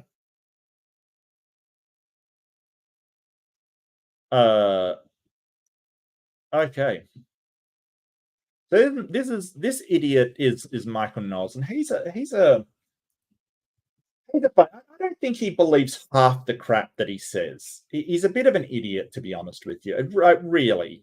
As you know, as a former. Whoa, that's very, very loud. That's incredibly loud. I do not want that level of volume. That blew my eardrums out. Astrologer, yoga teacher, Reiki practitioner, and tarot reader who spent nearly a decade engaged in. No, not the astrology person. That's just demonic. Chiseled abs are from Jesus. Look, Jesus had such a good workout routine. Like, did you see him? He was cut. I mean, literally cut. Someone stuck a spear in his side. He was cut. Age spirituality before finding true religion, which is great. And she has a really interesting story, which you can listen to for a long period of time on my YouTube channel. That's available now. I think it's at 1.1 million views. You can go check that out. And now we welcome on Angela. Angela, thank you for coming on the show. Of course. Thanks for having me back. So I want to start with a topic. We can branch off from there. But today's my day for difficult truths where people are going to want to shoot the messenger, but I'm just calling it like I sees it. So this is them padding for a lot of people like yoga. A lot of people think it's very peaceful. A lot of people find it very good for their heart, their exercise, their flexibility. A lot of people find a lot of good stuff in yoga. And there are Christians out there that they don't want to stop doing yoga because some evangelical guy says it's bad. And so this is more padding it for them kind of thing. I really got to see, somebody remind me at the end, I've got to see if there is a Christian yoga schools kind of thing. It would not surprise me in the slightest if somebody has come out with a Christian version of yoga where instead of aligning your chakras, you're aligning your Jesus or whatever, you know, like it wouldn't surprise me. It's exactly the kind of thing they would do. And we were talking about this in the 2024 presidential race, and I'm not going to hold back. And now I'm going to have to irritate, I think, a not insignificant percentage of the audience when I point out that yoga is bad. Mm-hmm. I know young white women, even older white women of a certain age, they love yoga. But a lot of people like yoga. I don't, you know, it's like a lot of people like going to the gym and working out. You know, I don't understand. No bueno. No. In fact, a couple minutes ago when you said, speaking of people that insult their audience, I thought that's how you were introducing me, because this insults my audience more than any other topic. And it's really amongst Christians that I get the most backlash from. And I have found that it is because, honestly, I'm just going to come right out and say it's because yoga is the practice that invokes the most demons. So the most demons. Okay, throw away your Ouija boards. You can take your crystals and throw them out unless you give up the yoga. Oh, come on now. How was this quantified? How did this woman quantify this data? Is this something?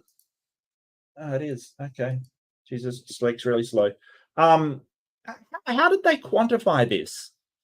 Like that yoga gets the most demons. How did they count them exactly?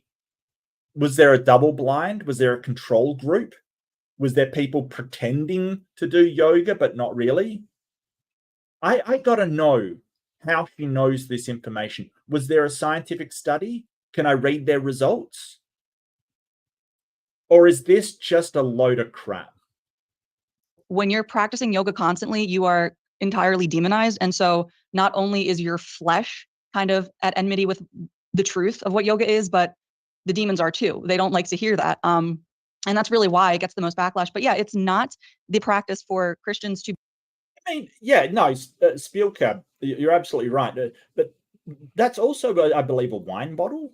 Is that a wine bottle? It can't be aromatherapy. That's oil. That's satanic. Satanic. Be engaging in. I got this directly from the Indian Ministry of External Affairs, which is the government agency that's responsible for implementing Indian foreign policy. Demonic, an Indian government. Okay.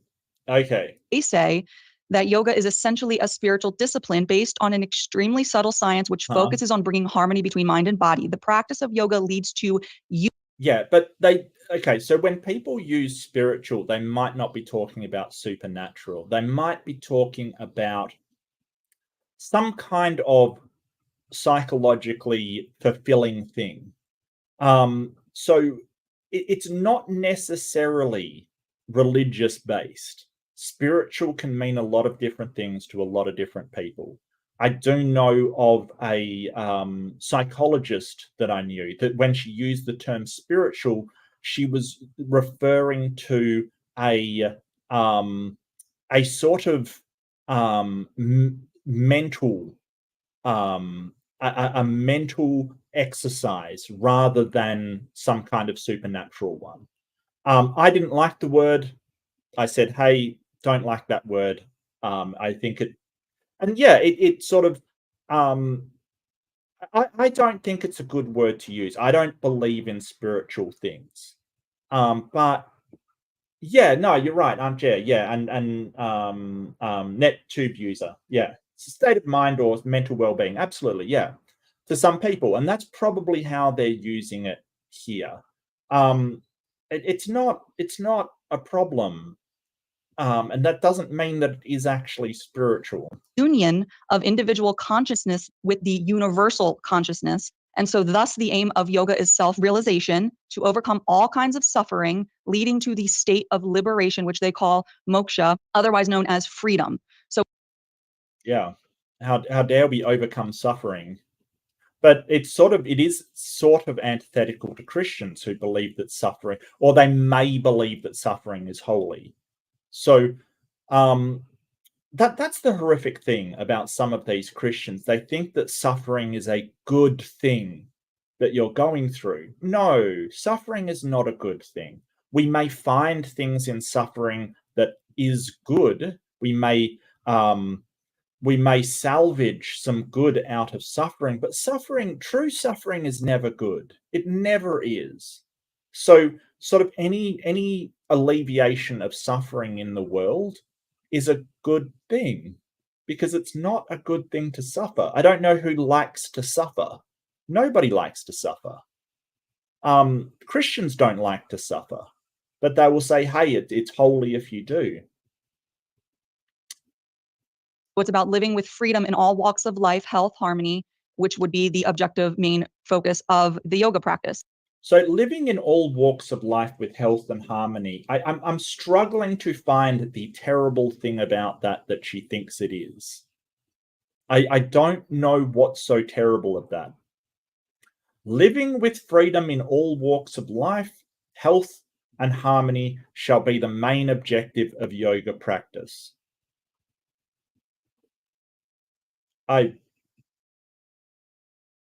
Which would be the objective main focus of the yoga practice. And so that's just like right away completely antithetical to what the Bible says. We know that freedom comes from Jesus Christ. We know that John 8:36, if the Son sets you free, you are free indeed. We know 2 Corinthians 3.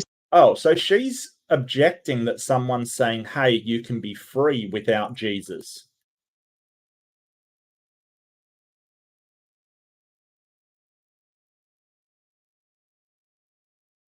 She's objecting to free, like someone saying, hey, we want to try and be as free as possible and know Jesus. I feel like if somebody says, hey, the land of the free, this isn't the land of Jesus.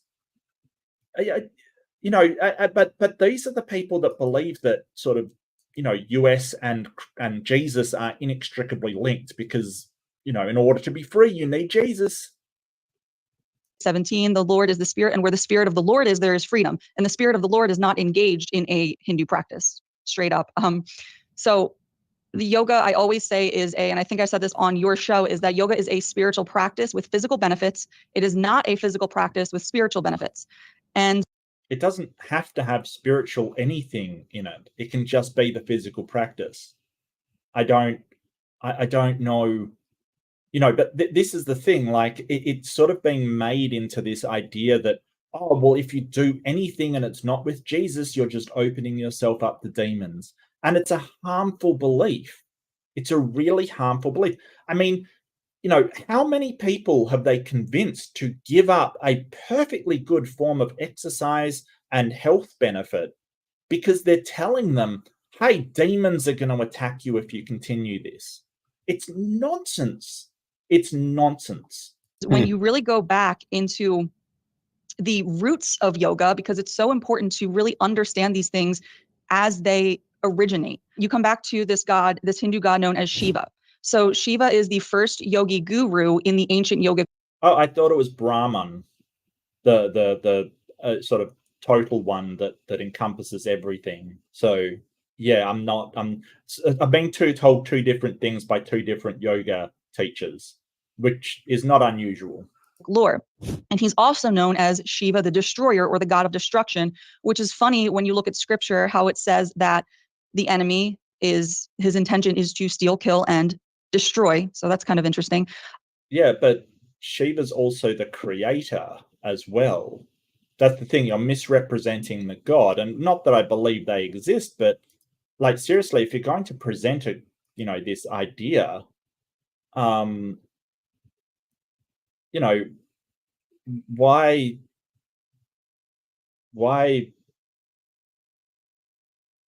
why not present it accurately? I don't know. It's weird. But it's believed in the Hindu religion, and for context, the religious worldview of Hinduism surrounds the foundational concepts, basically, of oneness and pluralism, which in and of itself is contradictory, but that's a discussion for another time. Oh, yeah, no, oneness and plurality. How could those ever go together? The irony is just palpable. Tell me again about your Trinity, by the way. Tell me again about your Trinity, because oneness and plurality can't exist at the same time. Go on, tell me all about your Trinity of one God, which is three, which is also one. Go for it. Yeah, love to hear it. So it's believed that Shiva destroys the universe at the end of each 2 billion year cycle, which comes into its own thing with reincarnation and other things that we don't believe as Christians. And he destroys the universe at the end of each of those cycles, which allows for a new creation, which they call Brahma. And Brahma is known as the god of creation. So that's essentially saying our God. Of course, again, that's antithetical to our worldview. But this is the base. I don't think is Brahma the god of creation? I'm not 100% sure.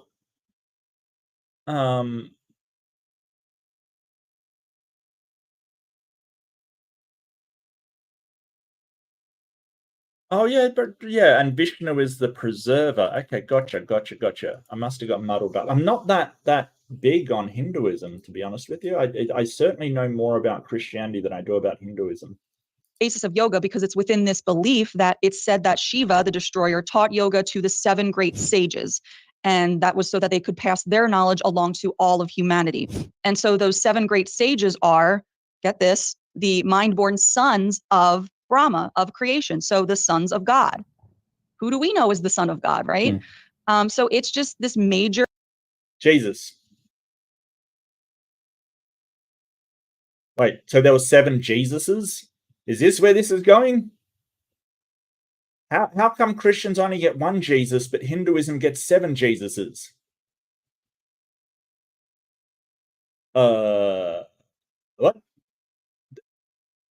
Why do the Hindus have a monopoly on Jesus? They give out 1? What's going on here? God gave 7 Jesuses to Hindus and only 1 to Christians? Oh, that's no wonder they're mad. No wonder they're mad. That seems so unfair. Maybe because there's a lot more people in India. They need more Jesuses. I don't know. I don't know what her point is. Antichrist spirit that is behind the curation, the origination of the yoga practice. The Antichrist spirit. That's not that's not the son of God. The son of God is Jesus. He's the son of Lucifer. What narrative of the yoga practice. And we know, I love to reference this verse in terms of the yoga practice, 1 Corinthians 10:21, where it says, you cannot drink the cup of the Lord and of the cup of demons. You cannot partake of the table of the Lord and of the table of demons. And that's exactly what engaging in the yoga practice is. You are partaking of the cup of demons. And are you? I've never seen any demons in any yoga exercise anywhere. And I've never seen a position that has demons in it. Like, I don't. How does she know all of this as well? Did you downward dog and do the demon? Is that what happened?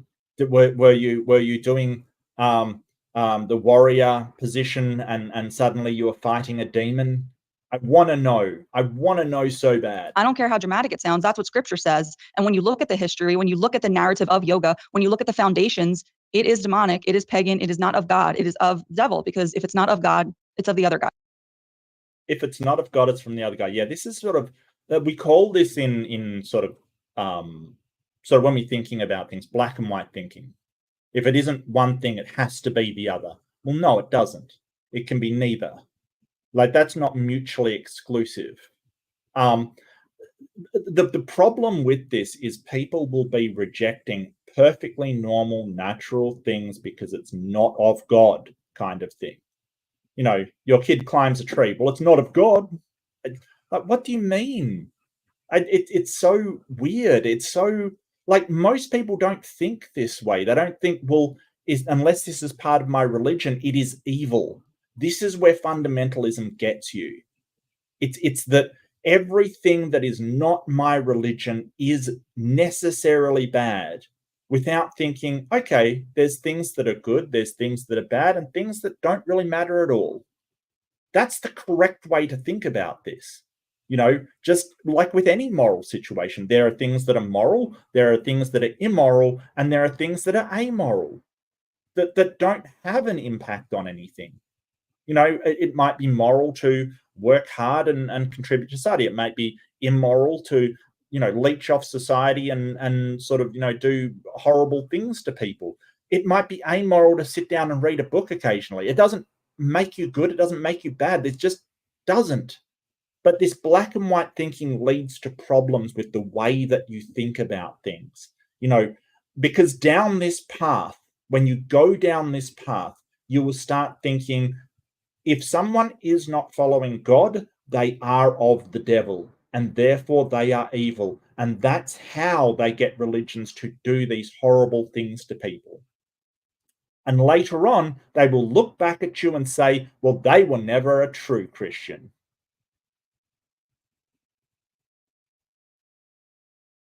Okay, now what do you say to our dear liberal or even somewhat conservative white women friends who say, look, I don't know why I did yoga. Like, I'm not a white woman. Like, what is this thing with only women do yoga? And I know it is popular, but that's changing. And, you know, I make no apologies. It was really good. It was good for my balance. Actually, that's something that's not mentioned. It is actually really good for your balance. So being mindful of your body, how it's positioned, and, you know, the sort of standing on one leg in difficult positions, or, you know, transiting over to a certain position and having a flow, it's really good for your balance. I think that balance is something that sort of, it doesn't get as much focus in exercise as it probably should. They kind of suggest some of these exercises for people that are getting older because their balance is going. And I think that balance is one of the things really overlooked. Being able to balance yourself, being able to remain sort of, be aware of how you're falling or stuff like that. But I mean, I did all kinds of things that to do with balance. I did gymnastics, I did martial arts, I did, you know, all of these things, they can help your balance. It's not a bad thing. Man, I get it. I'm even willing to agree with you. And maybe it's some weird, like, kind of demon thing or whatever. But for me, it's just a thing I do before brunch on Sundays. And so I go, I just stretch out my body. I'm not trying to commune with spirits. I'm just trying to be a little peaceful and like sweat in my Lululemon pants. And then I go get a smoothie and eggs Benedict. And why, you know, if I'm not. You know what? Everything about that is true for me, except the Lululemon pants. I gotta say, everything's true. Everything is accurate except for the pants. Maybe it's the pants that makes the difference. Is Lululemon demonic? Is it of God? But he's just sort of painting this parody of you know, I guess he's kind of steel manning, but I feel like it's a sort of setup. I really do. Engaging with it. If I don't consciously view it that way, then why is it bad if I kind of, you know, stretch around and do the ohms or whatever? Right. So to that, I say, not all yoga includes those vocalizations of the ohms and stuff. None of the yoga I've done includes that, in fact. So no, that's not necessarily the case, Michael Knowles. You are ill-informed of what yoga is. We know that the word says that the heart is deceitful above all things, first and foremost. So your intentions are kind of irrelevant to that. I mean, the entire gospel alone proves that, how, you know, Jesus came for us because we would never be able to get to heaven without him, because we are just innately sinners. And so I say all the time that there is regard. No, don't think for yourself. Like, you may have intentions and be able to analyze what the benefits of doing this or doing that is. Don't think for yourself. Just go to your book that was written by, you know, primitive goat herders. What did Lynn tell me? My wife told me, like, somebody called it the Goat Herder's Guide to the Galaxy. Yeah, I think that's really, that made me laugh. It really did. It's kind of, you know, these primitive goat and sheep herders that tried to explain the world and came up with a book. That's all it is. Think for yourself, damn it. Seriously. Regardless of your subjective intent, there is always an objective reality to the things that you're participating in. And I like to use a very simple example of, say, a single mom is struggling, can't keep a roof over her head, can't feed her kids. So she goes out and with the best intentions, she goes out and robs a bank so that she has the money to sustain her family. Subjective intention, good, wants to provide. Objective reality, a crime, should not be doing that. Okay.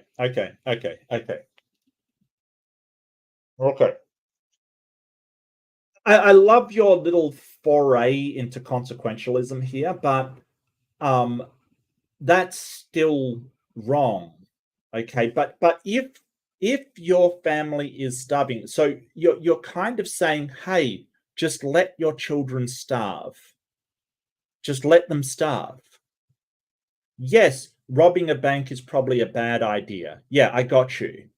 Like, I totally understand. Because the consequences are that you end up in prison, you can't support your children, you can't provide for them anymore, and they go into a system which is very bad for them. Okay, so that's not a good idea. But between that, if the only choices are robbing a bank and letting your children starve, I would still say that robbing the bank is a good idea because the children should not starve. But I don't think those are the only choices. I think you're portraying it as this, again, black and white thinking. It's either let my child starve or rob a bank. That's the only choices available. I don't think those are the only choices available. You could just steal a loaf of bread. And I think that is acceptable. I don't have a problem. It's against the law, but I don't think it's wrong to save a starving child. I don't think that that's your only option, though. And I think that you're creating this black and white scenario in order to say, hey, consequentialism doesn't work.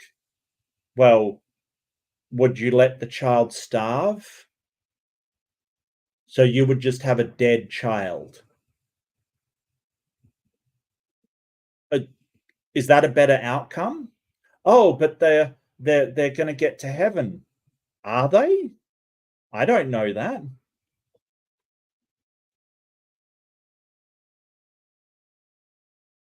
So, I mean, apples and oranges, but it's just the point is your subjective intention does not negate the objective reality. This is such an important. Yeah, and this is where you sort of say, you have to say, well, if you're basically, so this is moral realism for those who want to know, that it's basically saying that these morals saying do not steal are not relative to your situation. They are in fact set in stone as objective. And the question is, show that they're objective. Just show it. Because all you can do is point to a book that says it's objective. And that's not actually demonstration that morals are objective. It's just a claim that it is, that they're laid down by God. But you're saying that it is objectively what ought to happen, that a person who cannot afford to feed their child dies on them. That is a good thing. So you're in a conundrum here to have to say that that dead child from starvation is objectively a good thing. Now, I just want to say, I would say that, hey, you can be the one to explain that to the mother and not me. Me personally, I think that Christians do a horrible job at sort of, coping with death in families and things. So oh boy. So that's the problem you have. The good thing to do, the right thing to do is have a dead child on your hands. And I don't think that's the case. I don't think it's objectively good. Point. This is something a lot of people misunderstand even about Christianity, but this is the essential point of the sacraments. Is in our modern age, we think that all that really matters is my feelings, or my intentions. The road to hell is paved with good intentions, or my mind space, or my vibes, man, or whatever. And they fail to observe that. Well, they're mixing up here. They're mixing up intentionality with the consequentiality, the consequences of the actions, right? They're mixing up what I want to happen with what actually happens, what comes out of it. And yeah, intentions are important. I get that. I totally understand that. Intentions are important. But if the consequences are terrible, then you ought not to have done that. Like with your bank robbery, your intention might be just feed that child. That's all that you're interested in. You've got a good intention, but the actions cause something that's bad. Then it's a bad action. We know that in retrospect. I don't think intentionality is, makes up for the consequences. I don't think you can say, well, I intended for something good to happen. I think that you have to look at it in a way that is, well, if the intention by any reasonable person would have led to a good outcome, then your intentions were good. Right. So I think there is a bit of a hazy area there where you sort of say, well, I thought I was helping him, when any reasonable person would say that, like someone's choking and you punch him in the face, right? And, oh, well, I thought that would help him stop choking. Any reasonable person would say, well, no, that's not going to help the guy. You should have performed the Heimlich, or, I think there's something else you can do, is put them over a chair and sort of heave kind of thing. Like there's other things you can do. Call an ambulance. I think there is an element of a reasonableness when it comes to intentionality leading to consequence. Like if you think that maybe running into a fire will save somebody's life, I get that. If you think that setting yourself on fire will save a life, there's a problem there. That the consequences are not reasonable. Christianity is not a feeling, and it's not a philosophy, and it's not a poem. It's a fact, right? No, it's a religion. What? Christianity is a fact. What? Fail to observe that Christianity is not a feeling, and it's not a philosophy, and it's not a poem. It's a fact, right? The Gospels are journalism. They're not. What? No, it's not a fact. No, absolutely not. It's a religion. I agree that it's not a feeling, and it's not a poem, and it's not any of these things. It's not a fact. It's a religion. What? And which version of Christianity are you talking about? There's so many denominations. Which one is the fact? People disagree. What? They're not some work of fiction or poetry or something like that. And so in the sacrament of baptism, I've never heard somebody refer to the Bible as journalism before. I've never heard that. Michael Knowles, you are amazing in your incredible stupidity. Like, seriously, I've never heard, like, who were they reporting to? What was the journalistic paper that they were reporting to? It's a religion, dude. What are you talking about? If you're being baptized, and I don't know, the morning's news pops into your head, or you start thinking about how much you look forward to the cheeseburger after the baptism, or sounds like you might need some mindfulness. I don't know, some meditation or yoga. I don't know. You start thinking about your cousin Bill, and then. Do you think about your cousin a lot, Michael Knowles? I don't. I mean, that's cool. I just, is he a first cousin? I think there might be problems. But then again, it's Bill, so obviously there can't be pregnancy for any the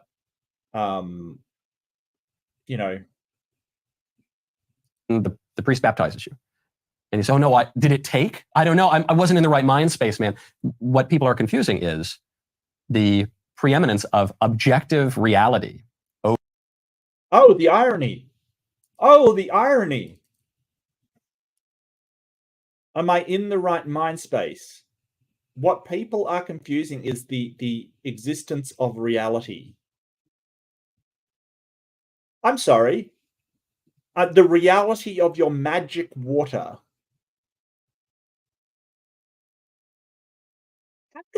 How can anybody take this seriously? I don't know how anyone can actually not laugh out loud when they hear this stuff.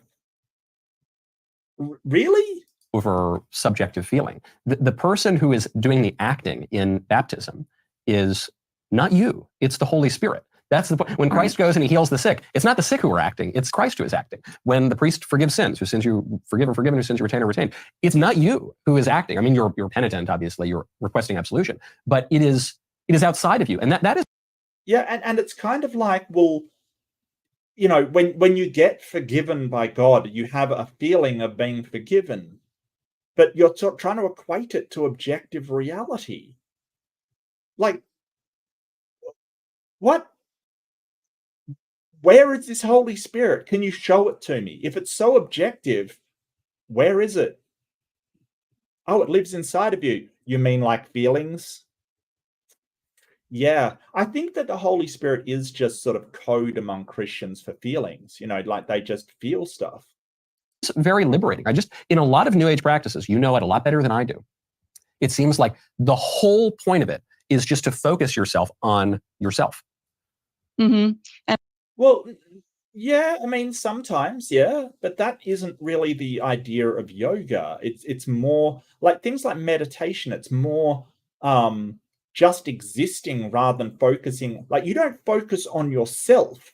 You just let your mind drop everything, including yourself.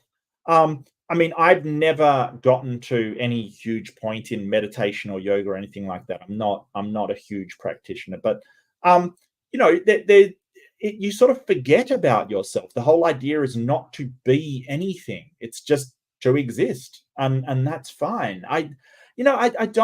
I think that they really are straw manning the whole sort of meditation and sort of yoga practice here. Like, oh, it's just focusing on yourself, just self-centeredness. What, unlike Christianity, where you're obsessed with your sins and your salvation and your holiness? Yoga doesn't get into that stuff. Meditation doesn't get into that stuff. In fact, you're not focused on yourself at all. You're focused on your body, but that's not yourself. Ooh. And with yoga specifically, I mean, that's true because it's ritualistically designed by means of enlightenment, and it's self-enlightenment. I mean, the self-enlightenment, how horrible. How dare we be enlightened? How dare we? And this is the thing that always gets me about Christianity. They always say to their followers, don't think. Don't think. Don't be enlightened. Don't be knowledgeable. Don't have any thoughts except what's in the Bible. Just follow the Bible. Don't have any kind of thought aside from it. You'd think that would raise a red flag or two, but apparently not. Apparently not. The primary goal of the creation of yoga is salvation, personal self-salvation. And so within the context of the Christian worldview, the result is, I mean, it's inevitably blasphemous, just to be honest about it, because Hinduism, which is, again, yoga's founder, is the direct antithesis of everything that the Bible says to be true. And as you just said, you know, what the Bible says was Romans 10, 9 through 10. And so we just really shouldn't be doing it in love. I don't care what the Bible says. Like, I really don't care. She's basically going, a book says a thing, so therefore yoga bad. Billion-dollar industry, because it just capitalizes off of this lie of light and love. It capitalizes off 2 Corinthians 11:14. Oh, can we get some ironies in chat? It's a billion-dollar industry that capitalizes off enlightenment and salvation. Can we get some irony? The Christians saying that yoga capitalizes on salvation. Tell me more about this massive amount of money this thing is making as you sit on the Daily Wire and promote your religion. Tell me about it. And as I understand it, she has a podcast that she's promoting as well. Yeah, I'm sure you make $0 off of that. I'm sure nobody gives you anything at all for that. I love that point. I just want to hit it really briefly, which is that mindfulness and meditation, we hear about it all over the place. It's in okay. Michael Knowles saying let me hit it is just nauseating. There's something wrong about that guy. Schools now, and even I'm fairly attuned to this stuff. Even I sometimes let it pass by. I think, oh yeah, mindfulness, whatever, some hippy dippy thing. Mindfulness is a psychological term. What are you talking about? It's psychology. It's not hippy dippy. It's mindful. What? Did he just put mindfulness in as a hippie thing? It's a cognitive. What is this? Oh yeah, those really new age hippie stuff like mindfulness. Are you serious? Wow, Michael Knowles. Who cares if the American Psychiatrists Association, suggests mindfulness? It's a bunch of hippies, bunch of psychology hippies.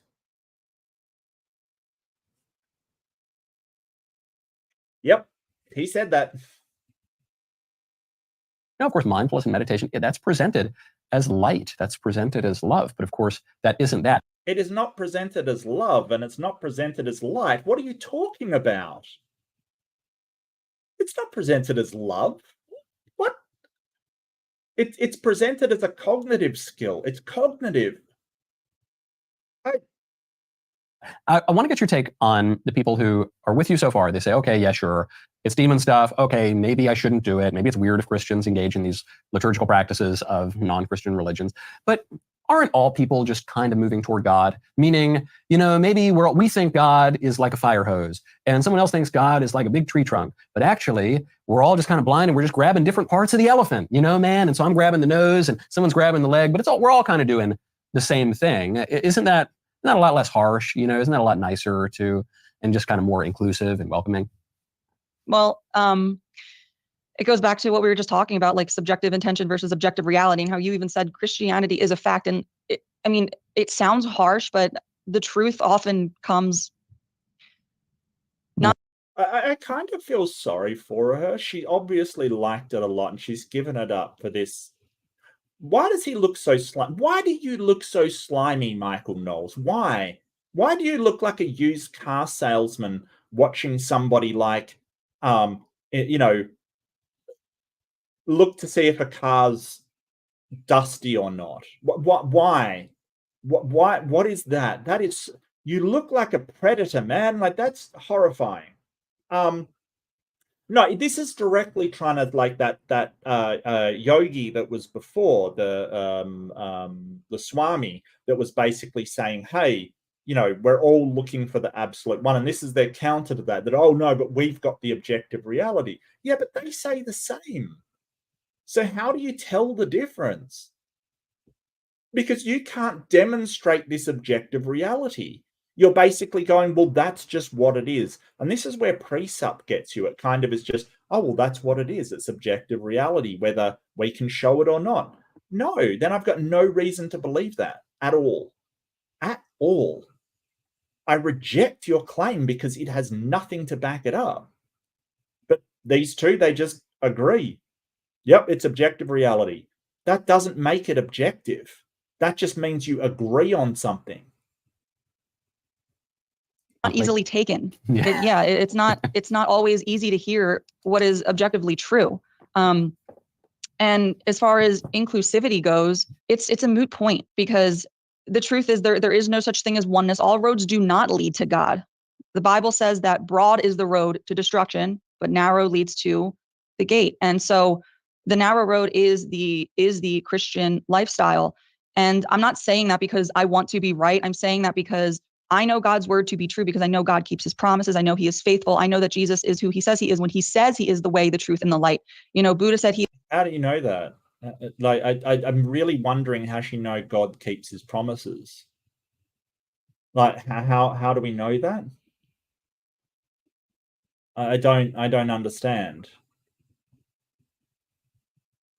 Like, it's very, very strange. It just seems like dogmatic assertion at this point. Yeah, no, I get you. Dogmatic reality. Well, it's more just dogmatic assertion. Like, if you just say, hey, it's subjective that, I'm an athlete. It's objective. It's objective. you know, I'm a professional athlete. That's objective. Like, it doesn't make it objective just because you claim it. You've got to demonstrate it for me to believe that it's objective. And everybody in the world can agree on it, and it still doesn't make it objective. It's just a subjective opinion.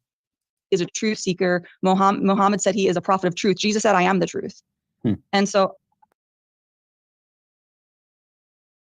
Muhammad was a seeker of Jesus? I don't. What has that got to do with anything? Muhammad said he's a seeker of truth. Jesus said he is the truth. Jesus wins? What? I don't understand that. I'm not here to make anyone feel better. And I don't say that from a place of disrespect. It's just, I don't care about your feelings. I care about your eternity. I care about your soul. I care about what's going to happen to you at the other side, of this life. And I've said before on my own podcast that, you know, if someone was standing on a street corner about to set themselves on fire, you wouldn't just let them do it. You wouldn't just be like, yeah, go live your truth. If that's what you need to do for yourself, that Right. seems like a great idea. Okay, but I can show you what happens to somebody who gets lit on fire, right? I can show you footage. There was a bunch of demonstrations during Vietnam by Buddhists, I believe, who did self-immolate. And horrible stuff, absolutely horrible. But you can't show me any kind of consequences that you're claiming to be true. I can show you consequences of these things. I can say, hey, it is a bad idea to do X. Like, for instance, if you have anorexia, for instance, like, I can say, hey, this is bad because this is the consequence and people have died. And I can present to you all kinds of medical records and show you photos and show you a wealth of information that says these are the consequences. All you can show me is one book from 2000 years ago that says a thing. That's it. That's it. That's all. Just a claim. Idea. Go ahead. It's like, no, you would take the match, you would take the gasoline. And that's what I feel. Yeah, but look at it this way. If somebody's eating a, say, a burger on the street, all right? Someone's having a hot dog, right? And you are really sure that hot dog will give them cancer, for instance. That hot dog will absolutely give them cancer. You believe that with all your heart. So you come over and you take the hot dog from them and you throw it on the ground. I think Lonely Island did a song about that. You throw it on the ground. Like, at that point, you're not helping them. You're crazy. You're out of your mind, because you can't demonstrate to them. Because when they say, why'd you do that? And you say, that hot dog was going to give you cancer. You say, well, can you demonstrate that? You go, I can't, but I believe it. Tough.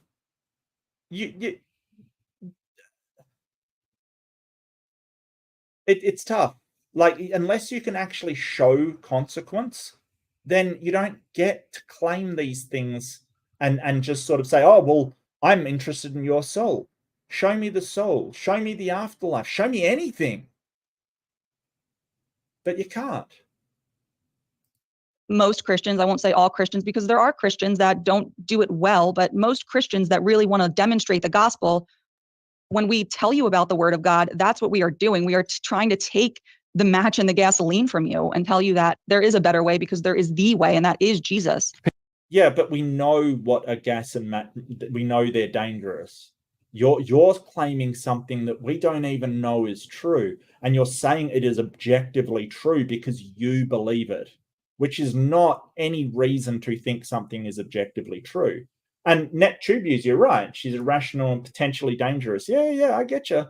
Because if you're going, well, we've got to do these things to save people's souls, that leads to bad outcomes. Like, for instance, banning other religions, or, I don't know, putting through certain laws in a certain report that will outlaw things that you believe, or basically making the family the central pillar of entire society. You know, Penn Jillette, who was an atheist, I think he might still be an atheist, he said... He's still an atheist. 15, 20 years ago now, he said that he didn't have any respect for Christians who don't proselytize.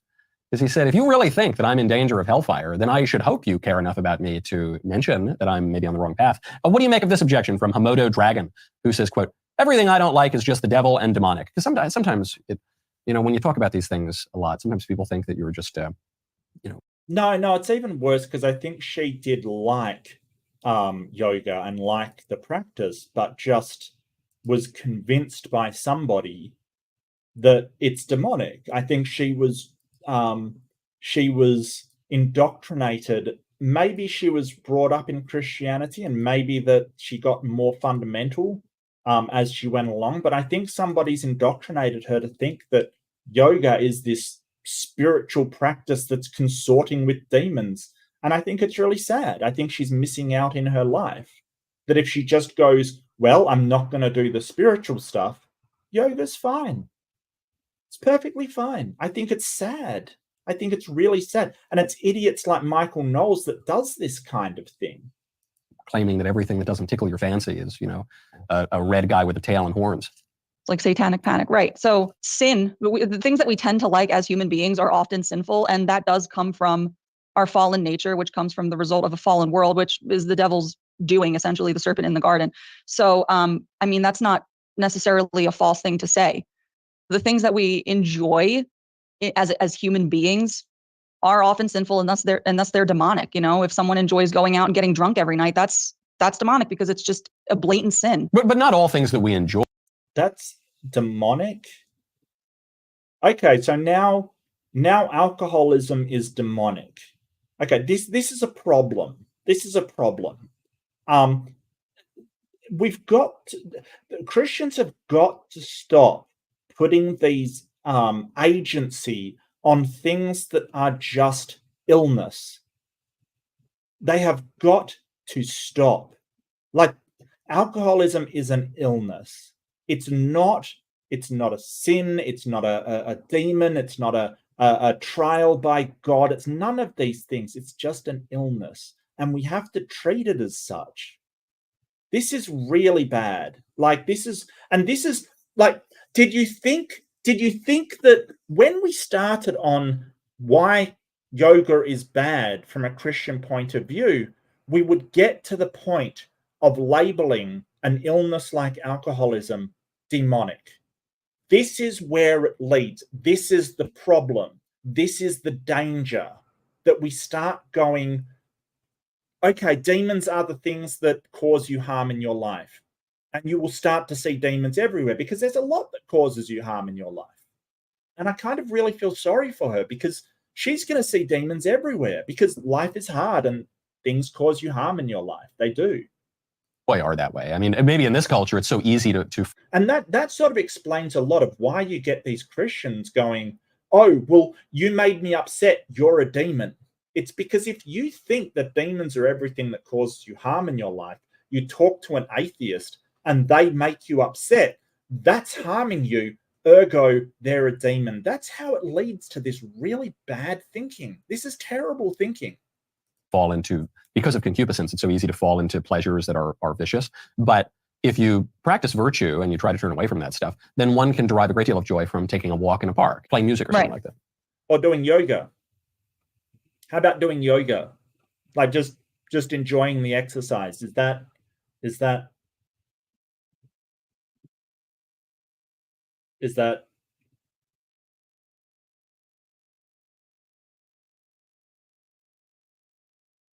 Oh yeah, well, disorders are illnesses, Kings Mason. I think so a disorder usually refers to a mental illness. And yes, I would say that it is a mental illness, although it can cause physical illnesses, as most mental illnesses can cause physical illness, whether that be stress-related issues or, in the case of alcoholism or substance abuse in general, it can cause, liver damage and things like that, and even brain damage. It certainly can. But yeah, that's what I mean. I think disorders would be. Well, that's not exactly true, actually. But I think addiction is a mental illness. I don't think all disorders are illnesses, but Yeah, no, you may be right. I get you. I think it's sort of a splitting hairs a little bit, but that's okay. I'm more than happy for you to sort of make the distinction. I get you. I get you. Right. So yeah, I'm not saying, you know, taking a walk in the park is demonic, but you know what I mean? It's just Depends like on within the the park, I context. Does it? Taking a walk in the park is now demonic, depends on the park. He doesn't believe this shit. Like, seriously, Michael Knowles is laughing about it. Like, he doesn't believe it. What park is, where is the demon park, can I ask? Does it have a sign? Is it the pet cemetery? I don't know. I don't know where the demon park is. You know what? I kind of want to visit it now that you've come to, like, what does a demon park look like?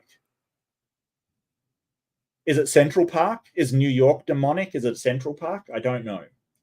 It's within the context of things that I guess that the Bible would categorize as. Oh yeah, put your serious face on. You're laughing too much about this bullshit. Put your serious face on. There you go. There you go. Serious face is on. This is serious. This is serious stuff for souls. We can't laugh about this stuff. Oh boy. Is what is sinful. Taking on the walk in the park, spending time with your pets, that's not demonic. But doing yoga isn't demonic either. If you just put a mat down and stretch and breathe and, you know, sort of just exercise in the morning, that's not demonic. That's not demonic. Like, even if demonic is anything religious other than Christianity, it's still not demonic. It's just exercise. Oh boy, I don't see why they can't just do yoga without the spirituality. I do. I must admit, I've really lapsed lately, but you know, I've there's no spirituality. It's weird. It's weird. The point with yoga specifically is a completely different animal from somebody enjoying flying a kite. Why do I feel like that's a Christian talking to? Like, we heard that from the last guy. It's a completely different animal. It's not an animal. It's an exercise. If you're doing Pilates and you let your mind wander, are you suddenly in the realms of yoga? If you're doing a workout on sort of exercise machines, if you're using a Peloton and you start thinking about Buffy the Vampire Slayer, is that suddenly demonic? Like, where do we draw the line here? I don't know the rules.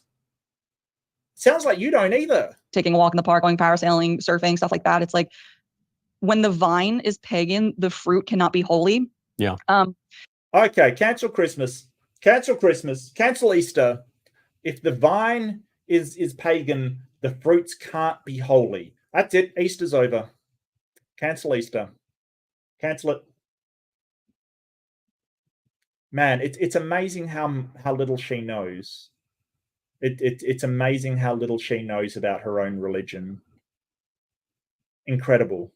And so the vine here, specifically with yoga, if that's what this person is alluding to, something that they enjoy doing, then the fruit of yoga, if the vine is Hindu and the fruit is yoga, so then we take it from this point of view. The vine is yoga, so the fruit is idolatrous.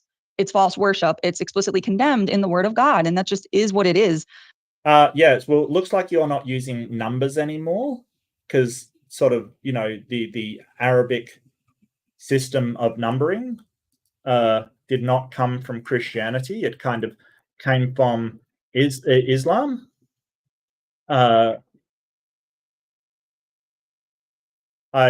You know, does anyone want to tell her that she can't use numbers anymore? Anybody want to tell her that numbers are sort of Islamic? And in John 15, Jesus calls himself the vine. That's the only vine that we should abide in. There's only one vine that produces holy fruit. And apart from him, we can do nothing. And so just given the design, the history, and the purpose and the definitions surrounding yoga, we can be assured that the one whose branch grows from the practice is. Is she reading this off a script? I feel like she's reading it off a script. I feel like she's like her eyes are down and to the right. I feel like she's reading this. Withered and thrown away, like we do see in John 15. You know, I'm struck even by the language that people use around this stuff, because there are going to be maybe more people after this segment than before who say, okay, you're right, yoga, I'm not going to engage in it. It's kind of weird. It's probably demonic. It's not good for me. Okay, I'm not going to do it. But that makes me sad. That makes me really sad, because it's a good exercise that helps with balance, helps with flexibility, helps with breathing. I don't like this all is just another satanic panic. It is. It 100% is. It just is. It's pretty crappy. And people are going to miss out on their exercise because you read a thing in a book. I just want to be at one with the universe. I just want to. Oh, good example. Yeah. Left-handed Jedi, good example. Mon's Day, Thor's Day. This is Freya's Day. Manifest good things, like I just want to feel some good vibes, man. I'm putting good vibes out for you, and it's just like it's like a yin and the yang. You know what I mean, man? Why is he talking like he seems to think that all like New Age, hippies, psychology, yoga, Hinduism is all the same thing? It's all just this sort of New Age stuff. It's really weird. I don't like what. I don't understand. And I'm being slightly hyperbolic with the way I'm using this language, but people, even conservative people, Christian people, traditional people, because language is so slippery and because it's so prevalent in our society and we're mimetic creatures, so we just imitate what other people do, they'll just use this language. And then the more you use that kind of language, the more it informs your view of the world, because language constitutes, in many ways, our view of the world. I've heard people say, hey, can you just pray to the universe, man? And I think praying to the universe is explicitly condemned by all of the monotheistic religious views and, of course, Christianity. Right. Praying to the universe is to pray to creation, which is idolatry. And I know you don't mean to say that you want to be idolatrous, but that's how slippery the language can be. Yeah, that's sort of a slippery slope. I don't know what this is. This is sort of this is born out of people are leaving Christianity. And we know from the statistics, people are leaving Christianity and they're going into these New Age stuff, because the New Age stuff doesn't tell them they're horrible and evil and sinful and need to give their money to be forgiven. That's, it's kind of New Age stuff is less taxing on them mentally than Christianity is, and it's just sort of it's they can more cater to their own views of the world. They don't get judged as much. It's just and so this is sort of this desperate attempt by religion to say, oh, but if you even talk this way, you're bad. What? It's just another sort of, trying to make people afraid of things around them. And in this case, it's trying to make people afraid of talking about it. Even talking about it is bad. 100%. And I did say this on your show. If you go into a yoga studio, that's what you're going to hear them say is let's, oneness with the universe. Let's channel our source energy. It's not going to be about God. When I was at the tail end of my journey in New Age, when I was teaching yoga and I was starting to wake up to the truth of Christianity, I tried to be like, well, I'm going to be a Christian yoga teacher, which is a hilarious thing that people like to say to me sometimes. I'm going to be a Christian yoga teacher. So I would try to talk about God. And it was just like, it just struck the room in such a way where it just did not belong because it's not of God. So why? Look, if you're a Christian yoga teacher, you can be a Christian yoga teacher. You can make your yoga studio a Christian yoga studio and have people come in and you can talk about God. Fine. But if you go to a yoga session and they start talking about God, you're kind of like, what are you doing? It would be like if you went to a spin class, right? And the instructor says, pedal for God. It's weird. It's weird. It's really weird. You're working out, you've got your personal trainer, and he's like, oh, do reps, but you've got to think about God while you do. What are you doing, man? Seriously. We don't mind you having a religion, but don't push it on other people, which is exactly what you probably tried to do, is push your religion on other people.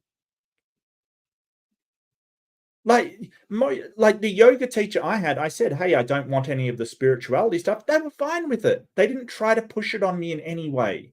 And that's what we're after. Don't push your religion on me, which is what you want to do. Because as you say, you see it as we've got matches and gasoline and we're going to burn. To us, it just looks like you're being a dick and trying to push your beliefs on me. I don't believe that. If you can't respect that, I'm not coming to your yoga class. Why are you trying to bring God in? God has nothing to do with the yoga practice. It's really funny that, I mentioned at the beginning, there's an antichrist spirit behind yoga, and that's true. And it's actually called the Kundalini spirit. So there's something in the yoga practice that they refer to as the Kundalini spirit often. And it's literally referred to as a coiled snake that lives at the base of your spine. And a coiled snake, we know what the snake is. And so through the yoga practice, this snake travels up through your chakra system. Yeah, it's just a thing for your chakras and stuff. I don't believe this stuff. I think that you do have a nervous system, though. You definitely have a nervous system. You might be tapping into that nervous system in some way, because there is a large bundle of nerves that runs up your spine. This is true. This is one of the things that we can say is objective fact. And this is done through the particular asanas, and the asanas are the movements that you go through. Stretching, by the way, I will just say as a sidebar, stretching and yoga are two different things. You can stretch, just do not stretch within the context of yoga. So this I try not to do either, though, just to be safe, Angela. I try not to exercise or work out in any way. Yeah, I can kind of tell, buddy. Sorry.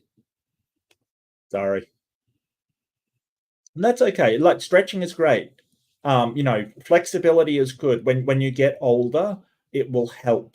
It will help with sort of joint ache, and things like balance for older people is really important. So that, while it does seem like a toss away joke, it's kind of really ignorant, because people that are getting into their 60s, 70s, 80s, it's really good for them to stretch, to be limber, or try to be limber, try to stretch, have good balance, things like this, things that, I don't know, yoga helps with.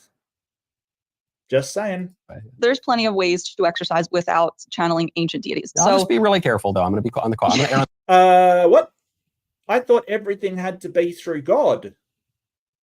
How do you exercise without channeling ancient deities like Yahweh or Jesus? Blasphemy. She's a blasphemer. She says that you can exercise without thinking about God. It's blasphemy, people. You heard it. It's blasphemy. See, these are the contradictions that they get into. I suppose she doesn't think of her God as an ancient deity. She thinks of it as a present friend. Well, I'm really sorry, but your imaginary friend was an ancient deity. Yahweh, kind of ancient deity, kind of part of a pantheon. I know you don't understand the history of your religion, but Yahweh, definitely an ancient deity. The side of caution.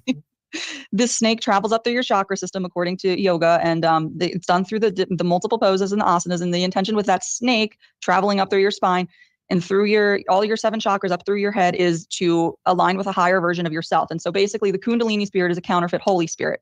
And so this whole play of Satan with the lore of the Kundalini spirit in yoga, it's crafty because it is an assault to our very God-given design to crave the supernatural.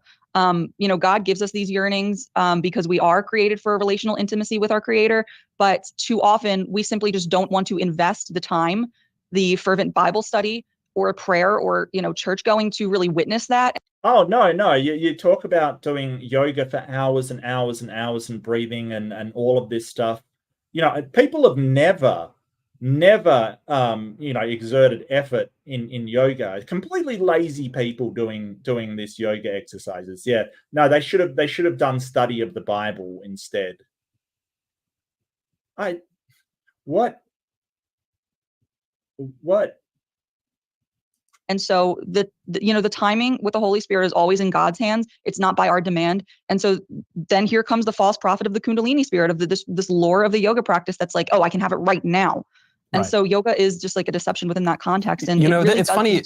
It's funny, Angela, because it's, when we say these things, like yoga's bad, there's demons involved, don't do it. Then the lib media break it out. They say, listen to these crazy people. And I think, look, obviously, according to the modern liberal view of things, we probably sound pretty wacky, but we're not innovating here in any way. We're just stating something that Christians have believed for all of history, and that the Old Testament Jews believed before there were such a thing. There was no yoga back then. There wasn't a yoga.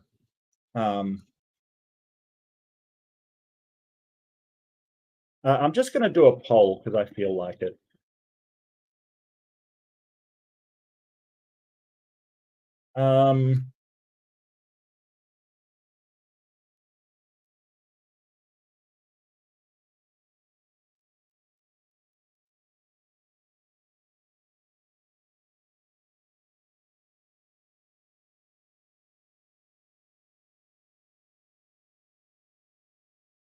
All right, there's a poll just because I feel like it.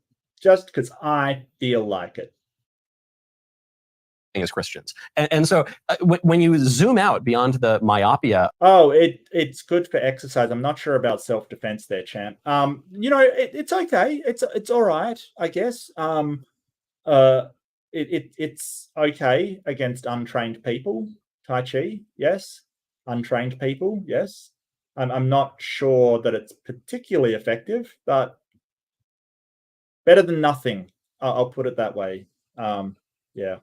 Of the last 2 decades or something of pop culture, and you look at the scope of history, our view is the consistent view of the church forever. I got in trouble the other day because I pointed out that artificial contraception is like really bad and you shouldn't do it. And headlines all over the place. Well, this crazy radical guy, I think, you know, there's nothing innovative about what there's nothing. Yeah, it's madness because we know that there's nothing bad about contraception. Like, just because okay, so let's look at some of the stances that the church used to have, right? You know, that the church used to burn people for saying that the earth went around the sun, for instance. Should we still keep to that because the church had that opinion a while back? Of course not. Like, just because the church believed something a while ago doesn't mean we should believe it now. I don't understand. Original about what I just said. I'm articulating the view of the church for its entire history. You know, if people have a little perspective on this, I think they'll notice that what is strange. Well, in the Bible, it says that if a son is drunken and lazy, then you should take him out before the temple and stone him. The church had that view for ages as well since its start. What are you talking about? This is the weirdest argument I've ever heard. Because the church has believed it for all of history, then it is the case that it has to be true. Objectively true that contraception is bad because the church has always said it. What? Okay. What the hell?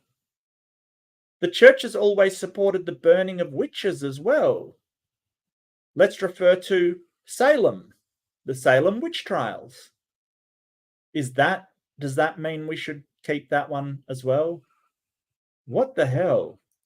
Is not the voices that are according to the mainstream media, are supposedly fringe today by expressing eternal religious truths. But maybe the fringiest, wackiest, most bizarre people are the ones engaging in all sorts of kooky practices in our modern culture that are the ones that we are pointing to right now. We got to leave it there. Angela, where can people? Okay, well, I don't disagree that there's some kooky practices in modern society. Like, I think that woo's kind of, you know, a bit of a problem as well. I really think so. But that was sort of, I'll leave it there. I did have another clip, but I'll leave it there. Chai tea for self-defense. That's awesome, Jer. It's awesome. But yeah, I don't think you're expecting that when we went into Christians saying that yoga is demonic, that we'd get to the point of sort of railing against some of these things in society, like contraceptives and things like that. But that's where the thinking leads you to. You know, and mindfulness, which is a practice in psychology that is very helpful to a lot of people for dealing with a wide range of issues, from anxiety to depression to just general well-being, is going to be something demonic for some reason. Like, there's nothing demonic about it. You know, I don't understand, but this is the kind of thing that gets you to this fundamentalist, well, if you're not with me, you're against God.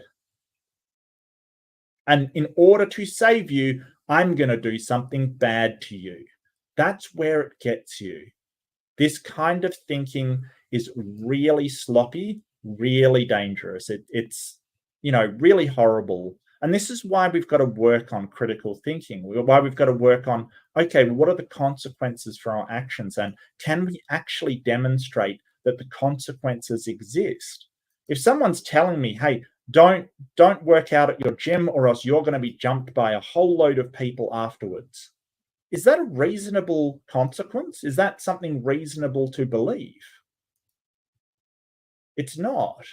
And so someone saying, hey, if you use yoga, you're going to be tortured eternally because it's demons, is that reasonable? Even if I'm not worshipping it, if I'm just doing yoga for the exercise and the health benefits, is that reasonable? Of course it isn't. Of course it isn't. Nothing reasonable about it. But,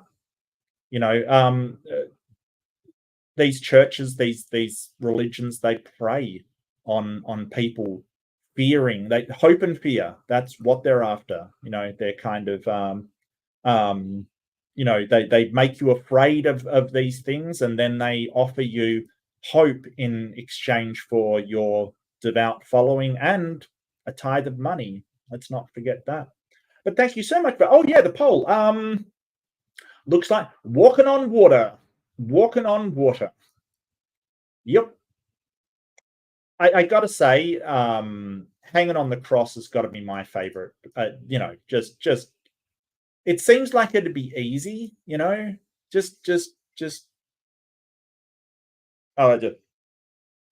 I have to put my head down. I wouldn't be able to keep my head up. That's okay. That's okay. I'm not sure of which chakra that opens, but it's probably not the head one. I'm almost certain it's not the head chakra that it opens up. I can't remember at one point I kind of knew the names kind of the chakras. I don't know them anymore. I sort of left that knowledge a long time ago. But I hope you've enjoyed. This has sort of been a rant. I didn't know how deep within the weeds this would go, like just how ridiculous it would get. It's interesting. It's ridiculous. It's funny. It's not going to stop me doing yoga. I'll give you that. And if you're a Christian and for some reason you're listening or you've tuned in for the sort of thing, don't worry too much about it. Don't think that you're suddenly going to go to hell because you do exercise. Like, it's just exercise. Like, do you really think that a God is going to torture you eternally because you did yoga, of all things? Is that reasonable? I don't think it is. I really don't think it is. And I want to give a big shout out to Barnaby Wild, who's awesome and sort of posted a few things. The hammerhead chakra, the great white chakra. Nice, Reed. Nice. Yeah, we get a lot of great white chakras around here. It is a thing. But don't forget, and here's the thing, one of the things that yoga taught me was that we do not thank ourselves enough. And it's really, I guess, that one yoga teacher, when they're sort of saying, hey, thank yourself for doing exercise, for, coming out and exercising your body. And we don't thank ourselves for the things we do enough. That actually got me thinking of, why is it that I'll thank my wife for doing the dishes, but when I do the dishes, I'm just like, yeah, I just had to do it. I don't thank myself. I think we've got to appreciate ourselves and thank ourselves more for the things that we go out and do that we don't particularly want to do, but we know that we've got to do them. So we thank somebody else for doing that. We don't thank ourselves. I think that is important. So be kind to yourself. Be kind to others. Don't pick on them because they're just doing yoga. Seriously. Don't go into a yoga studio as a trainer and start to talk to people about God. Like, be nice. Just have your beliefs. Don't push them on others. That's not nice. Okay, be nice to others, but especially to yourself. Thank you so much for joining me, everyone. Don't forget to like and subscribe. It helps me out a great deal. If you want to share it with anyone, please do. And I guess I will catch you in the next one. Bye-bye.